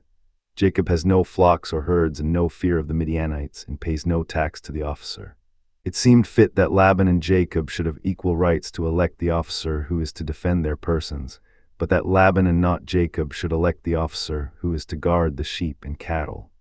And if question arise whether additional officers or watchtowers should be provided, must not Laban and Isaac, and those who must sell part of their herds to buy protection for the rest, judge better of this, and with more right than Jacob, who, because he is a youth and a traveler, eats their bread and not his own? In the earliest society, the proprietors made their own wealth, and so long as it comes to the owners in the direct way, no other opinion would arise in any equitable community than that property should make the law for property, and persons the law for persons. But property passes through donation or inheritance to those who do not create it. Gift in one case makes it as really the new owners as labor made it the first owners. In the other case of patrimony, the law makes an ownership which will be valid in each man's view according to the estimate which he sets on the public tranquility. It was not, however, found easy to embody the readily admitted principle that property should make law for property, and persons for persons, since persons and property mixed themselves in every transaction. At last it seemed settled that the rightful distinction was that the proprietors should have more elective franchise than non-proprietors, on the Spartan principle of calling that which is just equal, not that which is equal just. That principle no longer looks so self-evident as it appeared in former times, partly because doubts have arisen whether too much weight had not been allowed in the laws to property, and such a structure given to our usages as allowed the rich to encroach on the poor and to keep them poor. But mainly because there is an instinctive sense, however obscure and yet inarticulate, that the whole constitution of property on its present tenures is injurious, and its influence on persons deteriorating and degrading, that truly the only interest for the consideration of the state is persons, that property will always follow persons, that the highest end of government is the culture of men, and if men can be educated, the institutions will share their improvement, and the moral sentiment will write the law of the land. If it be not easy to settle the equity of this question, the peril is less when we take note of our natural defenses. We are kept by better guards than the vigilance of such magistrates as we commonly elect. Society always consists in greatest part of young and foolish persons. The old, who have seen through the hypocrisy of courts and statesmen, die and leave no wisdom to their sons. They believe their own newspaper, as their fathers did at their age. With such an ignorant and deceivable majority, states would soon run to ruin, but that there are limitations beyond which the folly and ambition of governors cannot go. Things have their laws as well as men, and things refuse to be trifled with. Property will be protected. Corn will not grow unless it is planted and manured, but the farmer will not plant or hoe it unless the chances are 100 to 1 that he will cut and harvest it. Under any forms, persons and property must and will have their just sway. They exert their power as steadily as matter's attraction. Cover up a pound of earth never so cunningly, divide and subdivide it, melt it to liquid, convert it to gas, it will always weigh a pound. It will always attract and resist other matter by the full virtue of 1 pound weight, and the attributes of a person, his wit and his moral energy, will exercise under any law or extinguishing tyranny their proper force, if not overtly, then covertly, if not for the law, then against it, if not wholesomely, then poisonously, with right or by might. The boundaries of personal influence it is impossible to fix, as persons are organs of moral or supernatural force. Under the dominion of an idea which possesses the minds of multitudes, as civil freedom or the religious sentiment, the powers of persons are no longer subjects of calculation. A nation of men unanimously bent on freedom or conquest can easily confound the arithmetic of statists and achieve extravagant actions, out of all proportion to their means, as the Greeks, the Saracens, the Swiss, the Americans, and the French have done. Like manner, to every particle of property belongs its own attraction. A cent is the representative of a certain quantity of corn or other commodity. Its value is in the necessities of the animal man. It is so much warmth, so much bread, so much water, so much land. The law may do what it will with the owner of property, its just power will still attach to the cent. The law may in a mad freak say that all shall have power except the owners of property, they shall have no vote. Nevertheless, by a higher law, the property will, year after year, write every statute that respects property. The non-proprietor will be the scribe of the proprietor. What the owners wish to do, the whole power of property will do, either through the law or else in defiance of it. Of course, I speak of all the property, not merely of the great estates. When the rich are outvoted, as frequently happens, it is the joint treasury of the poor which exceeds their accumulations. Every man owns something, if it is only a cow, or a wheelbarrow, or his arms, and so has that property to dispose of. The same necessity which secures the rights of person and property against the malignity or folly of the magistrate determines the form and methods of governing, which are proper to each nation and to its habit of thought, and nowise transferable to other states of society. In this country we are very vain of our political institutions, which are singular in this, that they sprung within the memory of living men from the character and condition of the people, which they still express with sufficient fidelity, and we ostentatiously prefer them to any other in history. They are not better, but only fitter for us. We may be wise in asserting the advantage in modern times of the democratic form, but to other states of society, in which religion consecrated the monarchical, that in naught this was expedient. Democracy is better for us because the religious sentiment of the present time accords better with it.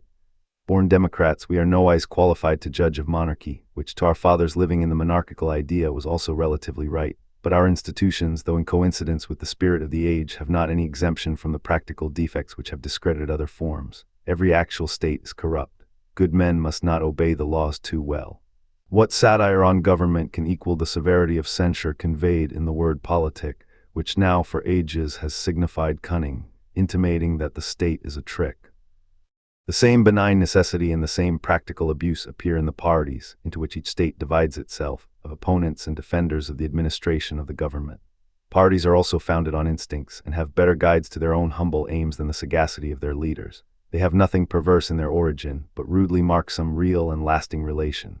We might as wisely reprove the east wind or the frost as a political party, whose members, for the most part, could give no account of their position, but stand for the defense of those interests in which they find themselves. Our quarrel with them begins when they quit this deep natural ground at the bidding of some leader, and obeying personal considerations, throw themselves into the maintenance and defense of points nowise belonging to their system. A party is perpetually corrupted by personality. Whilst we absolve the association from dishonesty, we cannot extend the same charity to their leaders. They reap the rewards of the docility and zeal of the masses which they direct. Ordinarily our parties are parties of circumstance and not of principle, as the planting interest in conflict with the commercial, the party of capitalists and that of operatives, parties which are identical in their moral character, and which can easily change ground with each other in the support of many of their measures. Parties of principle, as religious sects, or the party of free trade, of universal suffrage, of abolition of slavery, of abolition of capital punishment, degenerate into personalities, or would inspire enthusiasm. The vice of our leading parties in this country, which may be cited as a fair specimen of these societies of opinion, is that they do not plant themselves on the deep and necessary grounds to which they are respectively entitled, but lash themselves to fury in the carrying of some local and momentary measure, nowise useful to the commonwealth. Of the two great parties which at this hour almost share the nation between them, I should say that one has the best cause, and the other contains the best men. The philosopher, the poet, or the religious man will of course wish to cast his vote with the Democrat, for free trade, for wide suffrage, for the abolition of legal cruelties in the penal code, and for facilitating in every manner the access of the young and the poor to the sources of wealth and power. But he can rarely accept the persons whom the so-called popular party propose to him as representatives of these liberalities. They have not at heart the ends which give to the name of democracy what hope and virtue are in it. The spirit of our American radicalism is destructive and aimless. It is not loving. It has no ulterior and divine ends, but is destructive only out of hatred and selfishness. On the other side, the Conservative Party, composed of the most moderate, able, and cultivated part of the population, is timid and merely defensive of property. It vindicates no right, it aspires to no real good, it brands no crime, it proposes no generous policy. It does not build nor write nor cherish the arts, nor foster religion, nor establish schools, nor encourage science, nor emancipate the slave, nor befriend the poor or the Indian, or the immigrant. From neither party, when in power, has the world any benefit to expect in science, art, or humanity, at all commensurate with the resources of the nation. I do not for these defects despair of our republic. We are not at the mercy of any waves of chance. In the strife of ferocious parties, human nature always finds itself cherished, as the children of the convicts at Botany Bay are found to have as healthy a moral sentiment as other children. Citizens of feudal states are alarmed at our democratic institutions lapsing into anarchy. And the older and more cautious among ourselves are learning from Europeans to look with some terror at our turbulent freedom. It is said that in our license of construing the Constitution, and in the despotism of public opinion, we have no anchor, and one foreign observer thinks he has found the safeguard in the sanctity of marriage among us, and another thinks he has found it in our Calvinism. Fisher Ames expressed the popular security more wisely when he compared a monarchy and a republic, saying that a monarchy is a merchantman which sails well but will sometimes strike on a rock and go to the bottom, whilst a republic is a raft which would never sink, but then your feet are always in water. No forms can have any dangerous importance whilst we are befriended by the laws of things. It makes no difference how many tons weight of atmosphere presses on our heads, so long as the same pressure resists it within the lungs. Augment the mass 1,000-fold, it cannot begin to crush us, as long as reaction is equal to action. The fact of two poles of two forces, centripetal and centrifugal, is universal, and each force by its own activity develops the other. Wild liberty develops iron conscience. Want of liberty, by strengthening law and decorum, stupefies conscience. Lynch law prevails only where there is greater hardihood and self-subsistency in the leaders.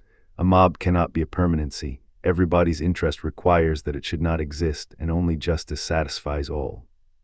We must trust infinitely to the beneficent necessity which shines through all laws. Human nature expresses itself in them as characteristically as in statues or songs or railroads, and an abstract of the codes of nations would be a transcript of the common conscience. Governments have their origin in the moral identity of men. Reason for one is seen to be reason for another, and for every other. There is a middle measure which satisfies all parties. Be they never so many or so resolute for their own. Every man finds a sanction for his simplest claims and deeds and decisions of his own mind, which he calls truth and holiness. In these decisions all the citizens find a perfect agreement, and only in these, not in what is good to eat, good to wear, good use of time, or what amount of land or of public aid, each is entitled to claim. This truth and justice men presently endeavor to make application of to the measuring of land, the apportionment of service, the protection of life and property. Their first endeavors, no doubt, are very awkward, yet absolute right is the first governor, or every government is an impure theocracy. The idea after which each community is aiming to make and mend its law is the will of the wise man. The wise man it cannot find in nature. And it makes awkward but earnest efforts to secure his government by contrivance, as by causing the entire people to give their voices on every measure, or by a double choice to get the representation of the whole, or by a selection of the best citizens, or to secure the advantages of efficiency and internal peace by confiding the government to one, who may himself select his agents. All forms of government symbolize an immortal government, common to all dynasties and independent of numbers, perfect where two men exist, perfect where there is only one man. Every man's nature is a sufficient advertisement to him of the character of his fellows. My right and my wrong is their right and their wrong. Whilst I do what is fit for me and abstain from what is unfit, my neighbor and I shall often agree in our means and work together for a time to one end. But whenever I find my dominion over myself not sufficient for me, and undertake the direction of him also, I overstep the truth and come into false relations to him. I may have so much more skill or strength than he that he cannot express adequately his sense of wrong, but it is a lie, and hurts like a lie both him and me. Love and nature cannot maintain the assumption. It must be executed by a practical lie, namely by force. This undertaking for another is the blunder which stands in colossal ugliness in the governments of the world. It is the same thing in numbers as in a pair, only not quite so intelligible. I can see well enough a great difference between my setting myself down to self-control and my going to make somebody else act after my views. But when a quarter of the human race assume to tell me what I must do, I may be too much disturbed by the circumstances to see so clearly the absurdity of their command. Therefore all public ends look vague and quixotic beside private ones. For any laws but those which men make for themselves are laughable. If I put myself in the place of my child, and we stand in one thought and see that things are thus or thus, that perception is law for him and me. We are both there, both act. But if without carrying him into the thought, I look over into his plot, and guessing how it is with him, ordain this or that, he will never obey me. This is the history of governments. One man does something which is to bind another. A man who cannot be acquainted with me taxes me, looking from afar at me ordains that part of my labor shall go to this or that whimsical end, not as I, but as he happens to fancy. Behold the consequence. Of all debts men are least willing to pay the taxes. What a satire is this on government! Everywhere they think they get their money's worth, except for these. Hence the less government we have the better, the fewer laws and the less confided power. The antidote to this abuse of formal government is the influence of private character, the growth of the individual, the appearance of the principle to supersede the proxy, the appearance of the wise man, of whom the existing government is, it must be owned, but a shabby imitation. That which all things tend to educe, which freedom, cultivation, intercourse, revolutions, go to form and deliver. His character, that is the end of nature, to reach unto this coronation of her king. To educate the wise man the state exists, and with the appearance of the wise man the state expires. The appearance of character makes the state unnecessary. The wise man is the state. He needs no army, fort, or navy. He loves men too well. No bribe or feast or palace to draw friends to him. No vantage ground, no favorable circumstance. He needs no library, for he has not done thinking. No church, for he is a prophet. No statute book, for he has the lawgiver. No money, for he has value. No road, for he is at home where he is. no experience, for the life of the Creator shoots through him and looks from his eyes. He has no personal friends, for he who has the spell to draw the prayer and piety of all men unto him needs not husband and educate a few to share with him a select and poetic life. His relation to men is angelic, his memory is myrrh to them, his presence frankincense and flowers. We think our civilization near its meridian, but we are yet only at the cock crowing and the morning star. In our barbarous society, the influence of character is in its infancy.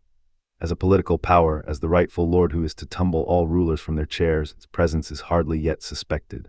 Malthus and Ricardo quite omit it, the annual register is silent. In the conversation's lexicon it is not set down, the president's message, the queen's speech. Have not mentioned it, and yet it is never nothing. Every thought which genius and piety throw into the world alters the world. The gladiators in the lists of power feel, through all their frocks of force and simulation, the presence of worth. I think the very strife of trade and ambition are confession of this divinity, and successes in those fields are the poor amends, the fig leaf with which the shamed soul attempts to hide its nakedness. I find the like unwilling homage in all quarters. It is because we know how much is due from us that we are impatient to show some petty talent as a substitute for worth. We are haunted by a conscience of this right to grandeur of character, and are false to it. But each of us has some talent, can do somewhat useful or graceful or formidable or amusing or lucrative. That we do as an apology to others and to ourselves for not reaching the mark of a good and equal life, but it does not satisfy us whilst we thrust it on the notice of our companions. It may throw dust in their eyes, but does not smooth our own brow or give us the tranquility of the strong when we walk abroad. We do penance as we go. Our talent is a sort of expiation, and we are constrained to reflect on our splendid moment with a certain humiliation as somewhat too fine and not as one act of many acts, a fair expression of our permanent energy. Most persons of ability meet in society with a kind of tacit appeal. Each seems to say, I am not all here. Senators and presidents have climbed so high with pain enough, not because they think the place specially agreeable, but as an apology for real worth and to vindicate their manhood in our eyes. This conspicuous chair is their compensation to themselves for being of a poor, cold, hard nature. They must do what they can. Like one class of forest animals, they have nothing but a prehensile tail. Climb they must, or crawl. If a man found himself so rich-natured that he could enter into strict relations with the best persons, and make life serene around him by the dignity and sweetness of his behavior, could he afford to circumvent the favor of the caucus and the press, and covet relations so hollow and pompous as those of a politician? Surely nobody would be a charlatan who could afford to be sincere. The tendencies of the times favor the idea of self-government, and leave the individual, for all code, to the rewards and penalties of his own constitution, which work with more energy than we believe whilst we depend on artificial restraints. The movement in this direction has been very marked in modern history. Much has been blind and discreditable, but the nature of the revolution is not affected by the vices of the revolters, for this is a purely moral force. It was never adopted by any party in history, neither can be. It separates the individual from all party and unites him at the same time to the race. It promises a recognition of higher rights than those of personal freedom or the security of property. A man has a right to be employed, to be trusted, to be loved, to be revered. The power of love as the basis of a state has never been tried. We must not imagine that all things are lapsing into confusion if every tender Protestant be not compelled to bear his part in certain social conventions, nor doubt that roads can be built, letters carried, and the fruit of labor secured, when the government of force is at an end. Are our methods now so excellent that all competition is hopeless? Could not a nation of friends even devise better ways? On the other hand, let not the most conservative and timid fear anything from a premature surrender of the bayonet and the system of force. For according to the order of nature, which is quite superior to our will, it stands thus: there will always be a government of force where men are selfish, and when they are pure enough to abjure the code of force, they will be wise enough to see how these public ends of the post office, of the highway, of commerce and the exchange of property, of museums and libraries, of institutions of art and science can be answered. We live in a very low state of the world and pay unwilling tribute to governments founded on force. There is not, among the most religious and instructed men of the most religious and civil nations, a reliance on the moral sentiment and a sufficient belief in the unity of things to persuade them that society can be maintained without artificial restraints, as well as the solar system, or that the private citizen might be reasonable and a good neighbor, without the hint of a jail or a confiscation. What is strange, too, there never was in any man sufficient faith in the power of rectitude to inspire him with the broad design of renovating the state on the principle of right and love. All those who have pretended this design have been partial reformers, and have admitted in some manner the supremacy of the bad state. I do not call to mind a single human being who has steadily denied the authority of the laws on the simple ground of his own moral nature. Such designs, full of genius and full of fate as they are not entertained except avowedly as air pictures. If the individual who exhibits them dare to think them practicable, he disgusts scholars and churchmen, and men of talent and women of superior sentiments cannot hide their contempt. Not the less does nature continue to fill the heart of youth with suggestions of this enthusiasm. And there are now men, if indeed I can speak in the plural number more exactly, I will say, I have just been conversing with one man, to whom no weight of adverse experience will make it for a moment appear impossible that thousands of human beings might exercise towards each other the grandest and simplest sentiments, as well as a knot of friends or a pair of lovers. Nominalist and realist. In countless upward striving waves the moon-drawn tide wave strives. In thousand far-transplanted grafts the parent fruit survives, so in the newborn millions the perfect atom lives. Not less are summer mornings dear to every child they wake, and each with novel life his sphere fills for his proper sake. Roman 8, nominalist and realist.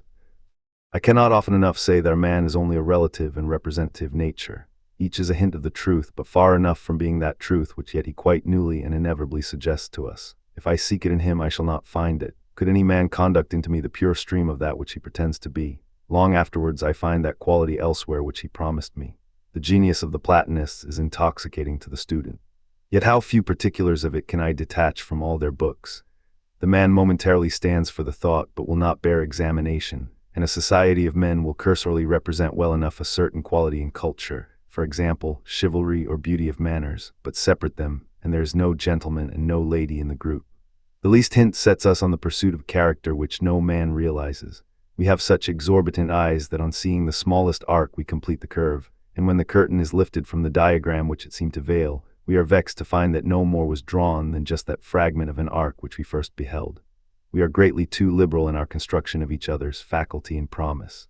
Exactly what the parties have already done they shall do again, but that which we inferred from their nature and inception they will not do. That is in nature, but not in them. That happens in the world, which we often witness in a public debate. Each of the speakers expresses himself imperfectly. No one of them hears much that another says, such is the preoccupation of mind of each. And the audience, who have only to hear and not to speak, judge very wisely and superiorly how wrong-headed and unskillful is each of the debaters to his own affair. Great men or men of great gifts you shall easily find, but symmetrical men never. When I meet a pure intellectual force or a generosity of affection, I believe here then is man, and am presently mortified by the discovery that this individual is no more available to his own or to the general ends than his companions, because the power which drew my respect is not supported by the total symphony of his talents. All persons exist to society by some shining trait of beauty or utility which they have. We borrow the proportions of the man from that one fine feature, and finish the portrait symmetrically, which is false, for the rest of his body is small or deformed. I observe a person who makes a good public appearance and conclude thence the perfection of his private character on which this is based, but he has no private character. He is a graceful cloak or lay figure for holidays. All our poets, heroes, and saints fail utterly in someone or in many parts to satisfy our idea, fail to draw our spontaneous interest, and so leave us without any hope of realization but in our own future. Our exaggeration of all fine characters arises from the fact that we identify each in turn with the soul. But there are no such men as we fable, no Jesus, nor Pericles, nor Caesar, nor Angelo, nor Washington, such as we have made. We consecrate a great deal of nonsense because it was allowed by great men. There is none without his foible. I verily believe if an angel should come to chant the chorus of the moral law, he would eat too much gingerbread, or take liberties with private letters, or do some precious atrocity. It is bad enough that our geniuses cannot do anything useful, but it is worse that no man is fit for society who has fine traits. He is admired at a distance, but he cannot come near without appearing a cripple. The men of fine parts protect themselves by solitude, or by courtesy, or by satire, or by an acid worldly manner, each concealing as he best can his incapacity for useful association, but they want either love or self-reliance. Our native love of reality joins with this experience to teach us a little reserve, and to dissuade a too sudden surrender to the brilliant qualities of persons. Young people admire talents or particular excellences. As we grow older, we value total powers and effects as the impression, the quality, the spirit of men and things. The genius is all. The man, it is his system. We do not try a solitary word or act, but his habit. The acts which you praise, I praise not, since they are departures from his faith and are mere compliances. The magnetism which arranges tribes and races in one polarity is alone to be respected. The men are steel filings, yet we unjustly select a particle and say, O steel filing number 1, what heart drawings I feel to thee, what prodigious virtues are these of thine. How constitutional to thee and incommunicable. Whilst we speak, the lodestone is withdrawn, down falls our filing in a heap with the rest, and we continue our mummery to the wretched shaving. Let us go for universals, for the magnetism, not for the needles. Human life and its persons are poor empirical pretensions. A personal influence is an ignis fatuus. If they say it is great, it is great. If they say it is small, it is small. You see it and you see it not. By turns, it borrows all its size from the momentary estimation of the speakers. The will of the wisp vanishes if you go too near, vanishes if you go too far, and only blazes at one angle. Who can tell if Washington be a great man or no? Who can tell if Franklin be? Yes, or any but the 12 or 6 or 3 great gods of fame, and they too loom and fade before the eternal. We are amphibious creatures, weaponed for 2 elements, having 2 sets of faculties, the particular and the catholic. We adjust our instrument for general observation and sweep the heavens as easily as we pick out a single figure in the terrestrial landscape. We are practically skillful in detecting elements for which we have no place in our theory and no name.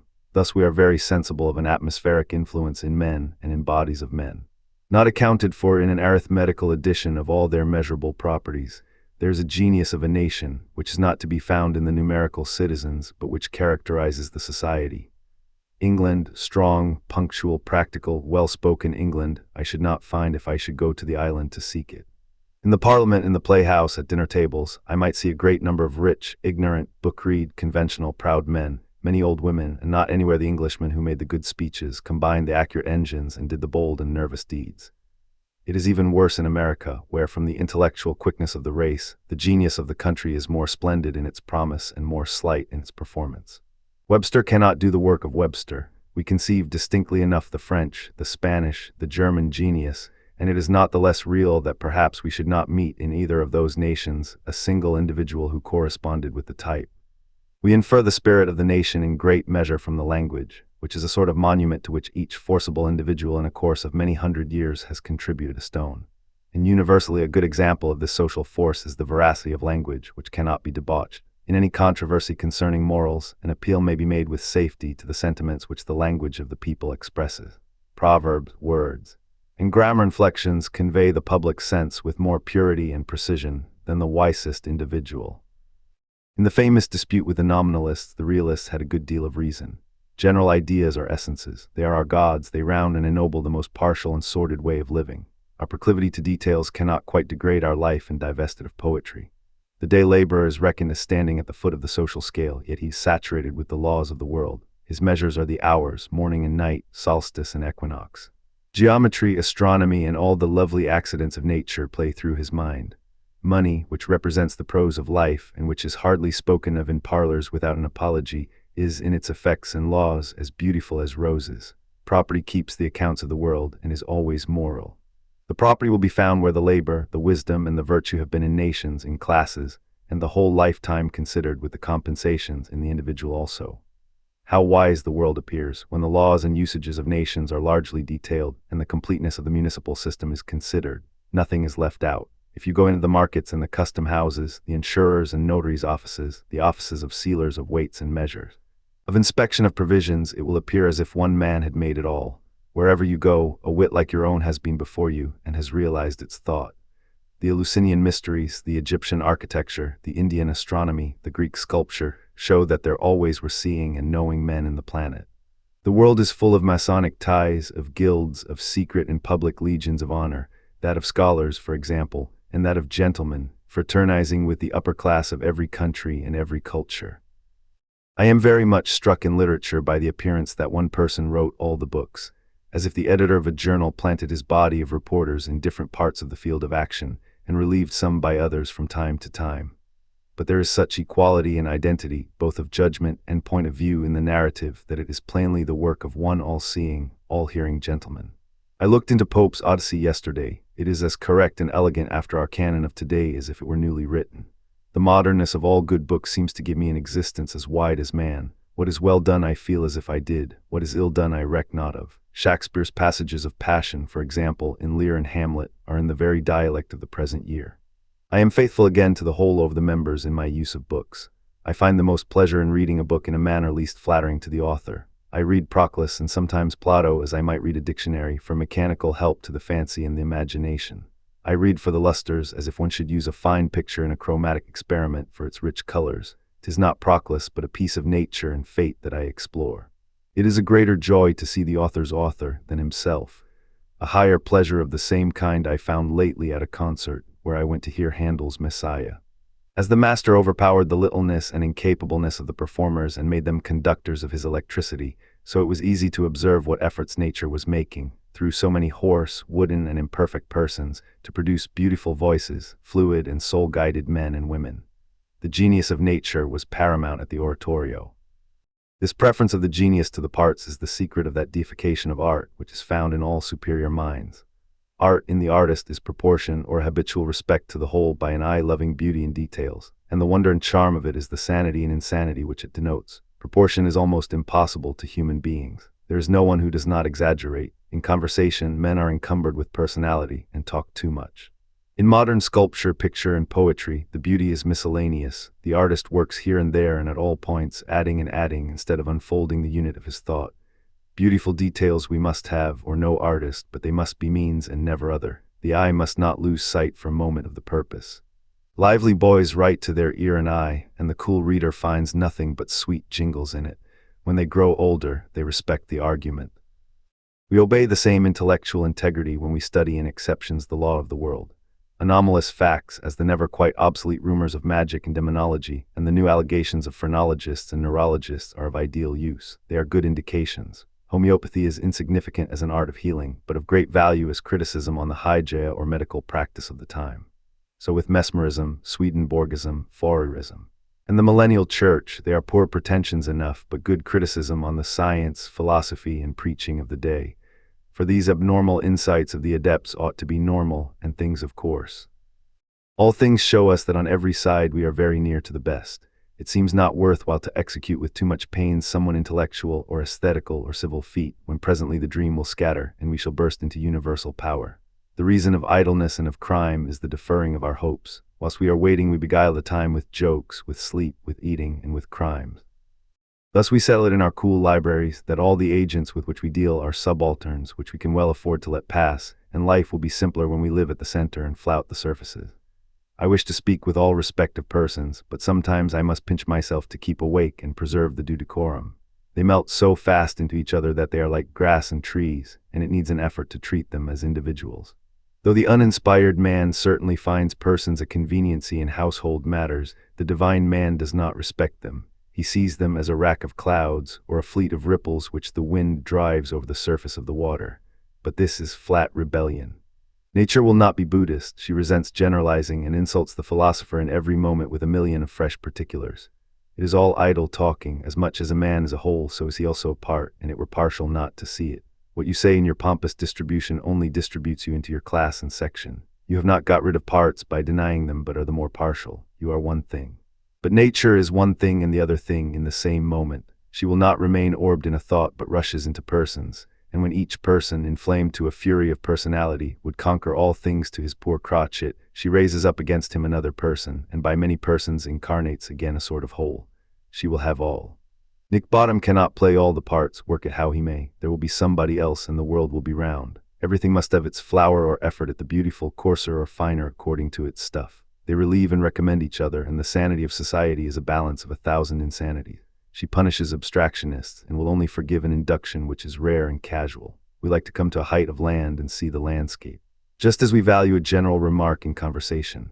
But it is not the intention of nature that we should live by general views. We fetch fire and water, run about all day among the shops and markets, and get our clothes and shoes made and mended, and are the victims of these details, and once in a fortnight we arrive perhaps at a rational moment. If we were not thus infatuated, if we saw the real from hour to hour, we should not be here to write and to read, but should have been burned or frozen long ago. She would never get anything done if she suffered admirable Crichtons and universal geniuses. She loves better a wheelwright who dreams all night of wheels and a groom who is part of his horse, for she is full of work and these are her hands. As the frugal farmer takes care that his cattle shall eat down the rowan, and swine shall eat the waste of his house, and poultry shall pick the crumbs, so our economical mother dispatches a new genius and habit of mind into every district and condition of existence. Plants an eye wherever a new ray of light can fall, and gathering up into some man every property in the universe, establishes thousandfold occult mutual attractions among her offspring. That all this wash and waste of power may be imparted and exchanged. Great dangers undoubtedly accrue from this incarnation and distribution of the Godhead, and hence nature has her maligners, as if she were Circe, and Alfonso of Castile fancied he could have given useful advice, but she does not go unprovided, she has hellebore at the bottom of the cup. Solitude would ripen a plentiful crop of despots. The recluse thinks of men as having his manner, or as not having his manner, and as having degrees of it, more and less. But when he comes into a public assembly, he sees that men have very different manners from his own, and in their way admirable. In his childhood and youth he has had many checks and censures, and thinks modestly enough of his own endowment. When afterwards he comes to unfold it in propitious circumstance, it seems the only talent. He is delighted with his success and accounts himself already the fellow of the great. But he goes into a mob, into a banking house, into a mechanic's shop, into a mill, into a laboratory, into a ship, into a camp, and in each new place he is no better than an idiot. Other talents take place and rule the hour. The rotation which whirls every leaf and pebble to the meridian reaches to every gift of man, and we all take turns at the top. For nature, who abhors mannerism, has set her heart on breaking up all styles and tricks, and it is so much easier to do what one has done before than to do a new thing, that there is a perpetual tendency to a set mode. In every conversation, even the highest, there is a certain trick, which may be soon learned by an acute person, and then that particular style continued indefinitely. Each man, too, is a tyrant in tendency, because he would impose his idea on others. And their trick is their natural defense. Jesus would absorb the race, but Tom Paine, or the coarsest blasphemer, helps humanity by resisting this exuberance of power. Hence the immense benefit of party and politics, as it reveals faults of character in a chief, which the intellectual force of the persons, with ordinary opportunity and not hurled into a fellion by hatred, could not have seen. Since we are all so stupid, what benefit that there should be two stupidities? It is like that brute advantage so essential to astronomy, of having the diameter of the Earth's orbit for a base of its triangles. Democracy is morose, and runs to anarchy, but in the state and in the schools it is indispensable to resist the consolidation of all men into a few men. If John was perfect, why are you and I alive? As long as any man exists, there is some need of him. Let him fight for his own. A new poet has appeared, a new character approached us. Why should we refuse to eat bread until we have found his regiment and section in our old army files? Why not a new man? Here's a new enterprise of Brook Farm, of Skennytails, of Northampton. Why so impatient to baptize them Essenes, or Port Royalists, or Shakers, or by any known and effete name? Let it be a new way of living. Why have only 2 or 3 ways of life, and not thousands? Every man is wanted, and no man is wanted much. We came this time for condiments, not for corn. We want the great genius only for joy, for 1 star more in our constellation, for 1 tree more in our grove. But he thinks we wish to belong to him, as he wishes to occupy us. He greatly mistakes us. I think I have done well if I have acquired a new word from a good author, and my business with him is to find my own, though it were only to melt him down into an epithet or an image for daily use. Into paint will I grind thee, my bride, to embroil the confusion and make it impossible to arrive at any general statement. When we have insisted on the imperfection of individuals, our affections and our experience urge that every individual is entitled to honor, and a very generous treatment is sure to be repaid. A recluse sees only 2 or 3 persons, and allows them all their room. They spread themselves at large. The statesman looks at many, and compares the few habitually with others. And these look less, yet are they not entitled to this generosity of reception, and is not munificence the means of insight? For though gamesters say that the cards beat all the players, though they were never so skillful, yet in the contest we are now considering, the players are also the game and share the power of the cards. If you criticize a fine genius, the odds are that you are out of your reckoning, and instead of the poet are censuring your own caricature of him. For there is somewhat spheral and infinite in every man, especially in every genius, which, if you can come very near him, sports with all your limitations. For rightly every man is a channel through which heaven floweth, and whilst I fancied I was criticizing him, I was censuring, or rather terminating, my own soul. After taxing Goethe as a courtier, artificial, unbelieving, worldly, I took up this book of Helena, and found him an Indian of the wilderness, a piece of pure nature like an apple or an oak, large as morning or night, and virtuous as a briar rose. But care is taken that the whole tune shall be played. If we were not kept among surfaces, everything would be large and universal. Now the excluded attributes burst in on us with the more brightness that they have been excluded. Your turn now, my turn next, is the rule of the game. The universality, being hindered in its primary form, comes in the secondary form of all sides. The points come in succession to the meridian. And by the speed of rotation, a new whole is formed. Nature keeps herself whole and her representation complete in the experience of each mind. She suffers no seat to be vacant in her college. It is the secret of the world that all things subsist and do not die, but only retire a little from sight and afterwards return again. Whatever does not concern us is concealed from us. As soon as a person is no longer related to our present well-being, he is concealed or dies, as we say. Really, all things and persons are related to us, but according to our nature they act on us not at once but in succession, and we are made aware of their presence one at a time. All persons, all things which we have known are here present, and many more than we see. The world is full. As the ancients said, the world is a plenum or solid. And if we saw all things that really surround us, we should be imprisoned and unable to move. For though nothing is impassable to the soul, but all things are pervious to it and like highways, yet this is only whilst the soul does not see them. As soon as the soul sees any object, it stops before that object. Therefore, the divine providence which keeps the universe open in every direction to the soul conceals all the furniture and all the persons that do not concern a particular soul from the senses of that individual. Through solidest eternal things, the man finds his road as if they did not subsist and does not once suspect their being. As soon as he needs a new object, suddenly he beholds it and no longer attempts to pass through it, but takes another way. When he has exhausted for the time the nourishment to be drawn from any one person or thing, that object is withdrawn from his observation, and though still in his immediate neighborhood, he does not suspect its presence.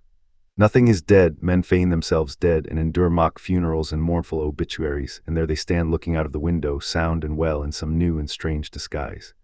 Jesus is not dead. He is very well alive. Nor John, nor Paul, nor Mahomet, nor Aristotle. At times we believe we have seen them all, and could easily tell the names under which they go. If we cannot make voluntary and conscious steps in the admirable science of universals, let us see the parts wisely, and infer the genius of nature from the best particulars with becoming charity.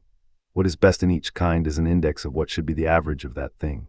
Love shows me the opulence of nature, by disclosing to me and my friend a hidden wealth, and I infer an equal depth of good in every other direction.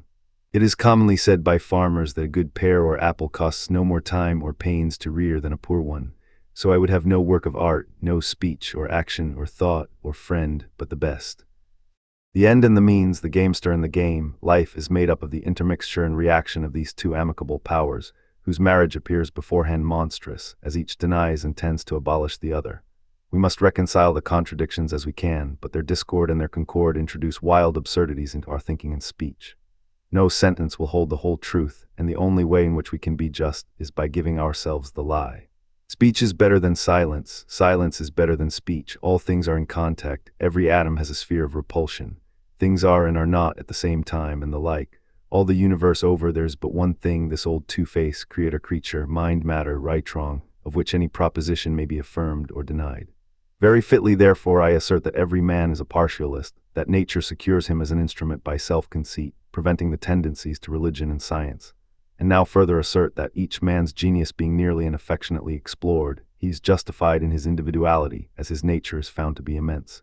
And now I add that every man is a universalist also, and as our earth, whilst it spins on its own axis, spins all the time around the sun through the celestial spaces, so the least of its rational children, the most dedicated to his private affair, works out, though as it were under a disguise, the universal problem.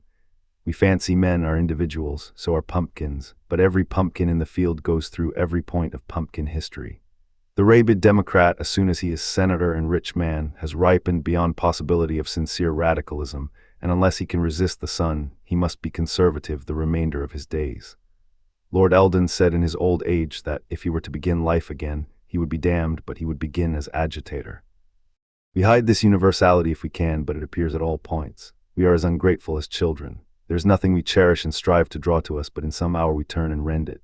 We keep a running fire of sarcasm at ignorance and the life of the senses. Then goes by, perchance, fair girl, a piece of life, gay and happy, and making the commonest offices beautiful by the energy and heart with which she does them. And seeing this, we admire and love her in them. And say, lo, a genuine creature of the fair earth, not dissipated or too early ripened by books, philosophy, religion, society, or care, insinuating a treachery and contempt for all we had so long loved and wrought in ourselves and others.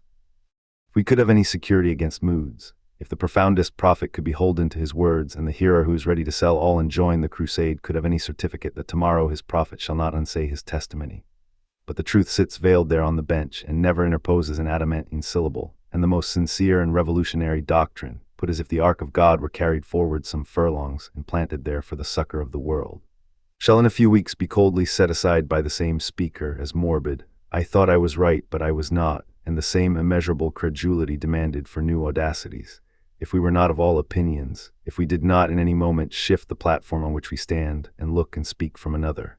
If there could be any regulation, any 1-hour rule, that a man should never leave his point of view without sound of trumpet, I am always insincere, as always knowing there are other moods. How sincere and confidential we can be, saying all that lies in the mind, and yet go away feeling that all is yet unsaid, from the incapacity of the parties to know each other, although they use the same words. My companion assumes to know my mood and habit of thought, and we go on from explanation to explanation until all is said which words can, and we leave matters just as they were at first, because of that vicious assumption. Is it that every man believes every other to be an incurable partialist, and himself a universalist? I talked yesterday with a pair of philosophers. I endeavored to show my good men that I love everything by turns and nothing long, that I loved the center but doted on the superficies, that I loved man if men seemed to me mice and rats, that I revered saints but woke up glad that the old pagan world stood its ground and died hard, that I was glad of men of every gift and nobility but would not live in their arms. Could they but once understand that I loved to know that they existed, and heartily wished them Godspeed, yet out of my poverty of life and thought, had no word or welcome for them when they came to see me, and could well consent to their living in Oregon. For any claim I felt on them, it would be a great satisfaction. New England reformers. In the suburb, in the town, on the railway, in the square, came a beam of goodness down doubling daylight everywhere. Peace now each for malice takes, beauty for his sinful weeks, for the angel hope aye makes him an angel whom she leads. New England reformers. A lecture read before the Society in Amory Hall, on Sunday, March 3, 1844. Whoever has had opportunity of acquaintance with society in New England during the last 25 years, with those middle and with those leading sections that may constitute any just representation of the character and aim of the community, will have been struck with the great activity of thought and experimenting. His attention must be commanded by the signs that the church, or religious party, is falling from the church nominal, and is appearing in temperance and non-resistance societies, in movements of abolitionists and of socialists, and in very significant assemblies called Sabbath and Bible conventions, composed of ultraists, of seekers, of all the soul of the soldiery of dissent, and meeting to call in question the authority of the Sabbath, of the priesthood, and of the church. In these movements nothing was more remarkable than the discontent they begot in the movers. The spirit of protest and of detachment drove the members of these conventions to bear testimony against the church, and immediately afterward to declare their discontent with these conventions, their independence of their colleagues, and their impatience of the methods whereby they were working. They defied each other like a congress of kings, each of whom had a realm to rule. In a way of his own that made concert unprofitable. What a fertility of projects for the salvation of the world! One apostle thought all men should go to farming, and another that no man should buy or sell, that the use of money was the cardinal evil, another that the mischief was in our diet, that we eat and drink damnation. These made unleavened bread and were foes to the death to fermentation. It was in vain urged by the housewife that God made yeast as well as dough and loves fermentation just as dearly as he loves vegetation, that fermentation develops the saccharine element in the grain and makes it more palatable and more digestible. No, they wish the pure wheat and will die, but it shall not ferment. Stop, dear nature, these incessant advances of thine. Let us scotch these ever-rolling wheels. Others attack the system of agriculture, the use of animal manures in farming, and the tyranny of man over brute nature. These abuses polluted his food. The ox must be taken from the plow and the horse from the cart. The 100 acres of the farm must be spaded, and the man must walk wherever boats and locomotives will not carry him. Even the insect world was to be defended that had been too long neglected, and a society for the protection of groundworms, slugs, and mosquitoes was to be incorporated without delay. With these appeared the adepts of homeopathy, of hydropathy, of mesmerism, of phrenology, and their wonderful theories of the Christian miracles. Others assailed particular vocations, as that of the lawyer, that of the merchant, of the manufacturer, of the clergyman, of the scholar. Others attacked the institution of marriage as the fountain of social evils. Others devoted themselves to the worrying of churches and meetings for public worship, and the fertile forms of antinomianism among the elder Puritans seemed to have their match in the plenty of the new harvest of reform. With this din of opinion and debate there was a keener scrutiny of institutions and domestic life than any we had known. There was sincere protesting against existing evils, and there were changes of employment dictated by conscience. No doubt there was plentiful vaporing, and cases of backsliding might occur, but in each of these movements emerged a good result, a tendency to the adoption of simpler methods, and an assertion of the sufficiency of the private man. Thus it was directly in the spirit and genius of the age, what happened in one instance when a church censured and threatened to excommunicate one of its members on account of the somewhat hostile part to the church which his conscience led him to take in the anti-slavery business. The threatened individual immediately excommunicated the church in a public and formal process.